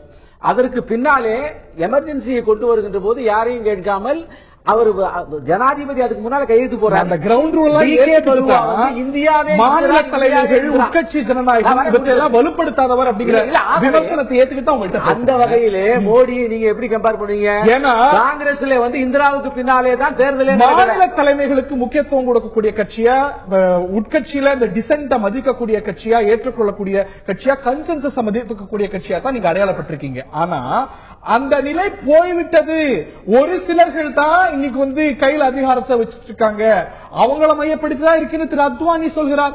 எமர்ஜென்சியை கொண்டு வரக்கூடிய சக்திகள், கொண்டு வர வல்ல சக்திகள் இன்னைக்கும் ஆக்டிவா எஃபெக்டிவா இருக்குன்னு அத்வானி சொல்றார். அதாவது இந்த வாதத்துக்கு பலமுறை பதில் சொல்லியாச்சு. எங்களுடைய குடும்பத்தினுடைய தலைவர் அவர் வந்து எங்களுக்கு எப்படி பேசுவார், அவர்கிட்ட அப்படிங்கறத நாங்க பேசியிருக்கோம். எமர்ஜென்சி வந்து அதிகமாக வந்து மேனிபுலேட் பண்ணப்படுகிறது, டீவியேட் பண்ணப்படுகிறது. அவர் சொன்னார் அது வந்து பலவித விளக்கங்கள் கொடுக்கப்பட்டுள்ளது. அதிகாரம் இருக்கு, கட்சியில வந்து கன்சென்சஸ் கூட்டு முடிவெடுக்கக்கூடிய தன்மை போய்விட்டது. போய்விட்டதுன்னு உங்க கட்சியுடைய சொல்றேன். அதற்கு பின்னால் எங்களுடைய கட்சியினுடைய 3 தலைவராக இருந்த அமைச்சர்களுடைய பதில் என்ன? அவர் கருத்து ஆக இது வந்து சௌகரியமாக பிஜேபிக்கு எதிராக அவருடைய வார்த்தை எடுத்துக் கொள்ளப்படும். அவர் என்ன சொல்லுகிறார்? நீங்கள் வந்து கருத்து கேட்கணும், அந்த கருத்து கேட்க வேண்டும் வைக்கப்பட்டதோ ஒரே தலைவர் அப்படிங்கிற ஒரே தலைமைங்கிற விமர்சனம் வைக்கப்பட்டதோ அதே தலைமை அப்படிங்கிறது ராட்டிஃபை ஆகுது அத்வானியோட குற்றம் இல்ல. அதாவது அந்த கருத்து அதற்கு பின்னாலே வந்த இந்த அறிக்கைகள் எல்லாம் சௌகரியமாக மறக்கப்பட்டிருக்கிறது. சரியாக வந்து கேட்கப்படும் என்கிற விஷயம் சொல்லப்பட்டிருக்கிறது. எங்க கட்சிக்குள்ள நாங்க இருக்கோம். 3 ஆண்டுகளுக்கு ஒரு தடவை தேர்தல், ஜனநாயக பூர்வமான தேர்தல், கான்சென்சஸான தேர்தல். ஒரு சிலர் கிட்ட இருக்கு, அவங்க வந்து கட்சியை வந்து வலுவிழக்க செஞ்சுட்டாங்க, கட்சியுடைய தன்மையை மாத்திட்டாங்க. இந்திரா மேல என்ன விமர்சனம் வைக்குதோ காங்கிரஸ் வைக்கிறது விடுங்க, வெளியில போன தலைவர்கள் வைக்கிறதுங்க, அத்வானி சொல்றாங்க போது இந்த கேள்வி எழுது. அதனால மோடியையும் இந்திரா காந்தியும் கம்பேர் செய்வது என்பது சந்தோஷத்துக்காக உங்களுக்காக வைத்துக் கொள்ளாமே தவிர ஜனநாயகத்துப்படி அது இல்லை. நாங்கள் ஜனநாயக பூர்வமாக நடந்து கொண்டிருக்கிறோம். India is Indira, Indira is India அப்படிங்கிற கோஷம் அப்போ மேலோங்கி இருந்தது. அது போல Modi is BJP, Modi is India அப்படின்னு அந்த ஸ்ட்ரீக் நரேந்திர மோடி கிட்ட தென்படுவதா நினைக்கிறீங்களா? ஏன்னா இது வரைக்கும் நடந்த மாநில தேர்தலில் மாநில தலைமைகளை காட்டிலும் அவர் தான் முன்னிறுத்தப்பட்டார். பீகார்ல மாநில தலைவர் யாருன்னு கூட தெரியாம எலெக்ஷன் நடந்திருக்கு. இல்ல இப்போ எனக்கு ரொம்ப ஒரு படமாவே நான் சொல்றேன். முதல் கூட்டம் அமைச்சரவை எல்லாம் நடந்த பிறகு முதல் கூட்டம் நடந்த போது அவரை மோடி அதை எப்படி கையாண்டார்னா, ஒரு போடியம் போட்டாங்க. அதுல மோடிக்கு ஒரு ஹை சேர், ஒரே ஒரு சேர் மட்டும் போட்டிருக்காங்க. மோடி கால் மேல கால் போட்டு நிக்கிறார். இந்த புகைப்படம் இன்னைக்கு நெட்ல இருக்கு. கீழே கர்நாடகாவை சேர்ந்த அப்போது ரயில்வே அமைச்சராக இருந்த சதானந்த கவுடா எழுந்து நின்று பேசிக் கொண்டிருந்தார். இவரும் ஒரு மாநில முதலமைச்சரா இருந்தவர், அவரும் ஒரு மாநில முதலமைச்சரா இருந்தவர். இப்போ நீங்க வந்து பாத்தீங்கன்னா, நான் என்ன சந்தேகப்படுகிறேன் என்றால், ஒருவேளை பீகாரில் இப்பொழுது பாஜக ஜெயித்திருக்குமே ஆனால் மோடி ஒரு காங்கிரஸில் ஒரு இந்திரா போலதான் உருவாகி இருப்பார் என்ற ஐயம் இருக்கிறது. இன்னொன்னு சொல்றேன், அது செக்கா இருக்கு. ஜெயித்த மாநிலங்கள் எல்லாம் பாருங்க. நிதின் கட்காரி மகாராஷ்டிராவில் வலிமையான ஒரு தலைவர், அவருக்கு முதல்வர் பதவியை கொடுக்காமல் பட்னவிஸ்க்கு கொடுக்கறாங்க. கர்நாடகா இது ஹரியானா பின்னாடி 53 எம்எல்ஏ நான் முடிச்சிடறேன். கட்டாரி நீங்க வந்து ஹரியானால ஒரு கட்டாரின்ற ஒருத்தரை வந்து ஒரு ஸ்மால் லீடர்ஸ் வந்து கொண்டு வராங்க. Senior most leader. அதே மாதிரி ஜார்க்கண்ட்ல பீகார்ல கூட இறுதியான கருத்து அந்த ஸ்டேக் மோடி கிட்ட மோடியும் இந்திராவும் கம்பேரபிள் நினைக்கிறீங்களா இந்த விஷயத்துல? நீங்க அந்த வகையில் நீங்க வந்து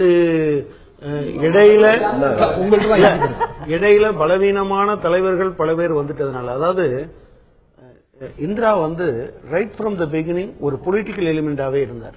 அவருடைய பிறப்புக்கு பின்னால எல்லா காலத்திலுமே. சோ நீங்க அதுக்கு பின்னால வந்ததுல நீங்க வாஜ்பாய் ஒரு குறிப்பிட்ட காலத்துக்கு பின்னால அதுக்கு பின்னால அப்படி இருந்தார். மத்த யாருக்கும் அந்த மாதிரியான ஒரு பாரம்பரியம் என்பது இல்லை. அரசியல் அதாவது அவங்க மத்தவங்கள்ட்ட இருந்து சுவீகரிச்சதா இருக்கலாமே தவிர அவங்க ஒரு பொலிட்டிக்கல் எலிமெண்டா இதுல எல்லாம் இருந்ததுங்கிறது கிடையாது. சோ அந்த வகையில் இவர் கொஞ்ச நாள்லயே நீங்க மோடி தான் இந்தியா அப்படின்னு சொல்றது நீங்க சொல்லான்னு கொஞ்சம் பேர் நினைக்கிற போதே அப்பெல்லாம் சொல்ல முடியாதுங்கிற எச்சரிக்கை பெருசாக வந்திருக்கு. ஆனா அவருடைய டெண்டன்சி அது. ஆனா அது வந்து தொடர்ச்சியாக கொண்டு போக முடியாத சூழலை பீகார் உருவாக்கி இருக்கிறது. இறுதியான கருத்து Thiru Veluchami, you will have the last one. அதாவது பாலும் வெண்ணையாக இருக்கிறது, சுண்ணாம்பும் வெள்ளையாக இருக்கிறது என்பதற்காக ரெண்டு ஒன்றாகிவிட முடியாது. இந்திரா என்பவர் கருவிலே உருவாகிற போதே அரசியல்வாதியாக மட்டுமல்ல, இந்த தேசத்தின் மீது பாசம் வைத்திருந்த ஒரு தியாக உணர்வோடு வந்த ஒருவர். அவரையும் மோடியும் ஒப்பிட்டு பார்க்க முடியாது. எந்த நிலையிலும் இந்த நாட்டை வேறொரு நாட்டுக்கு காட்டிக் கொடுப்பதோ அல்லது வேறொரு நாட்டுக்கு பணிந்து போவதோ இந்திரா காந்தியுடைய வாழ்க்கையில் எந்த காலத்திலும் இந்திராவுடைய ஸ்டாம்பு ஒதுக்கிறானோ, அவர் புகழை எப்படி மறைத்தானோ, நன்றியுள்ள கடைசி இந்தியன் இந்த நாட்டில் இருக்கிறவரை இந்திரா காந்தி என்கின்ற அந்த மகத்தான தலைவருடைய புகழை எவராலும் ஒழிக்க முடியாது. 1,00,000 மோடிகள் வந்தாலும் அதை ஒழிக்க முடியாது. இந்திரா என்கின்ற மிகப்பெரிய சர்வாதிகாரி முன்னாலே மோடி என்கின்ற ஜனநாயகவாதியை நீங்கள் ஒப்பு நோக்க முடியாது.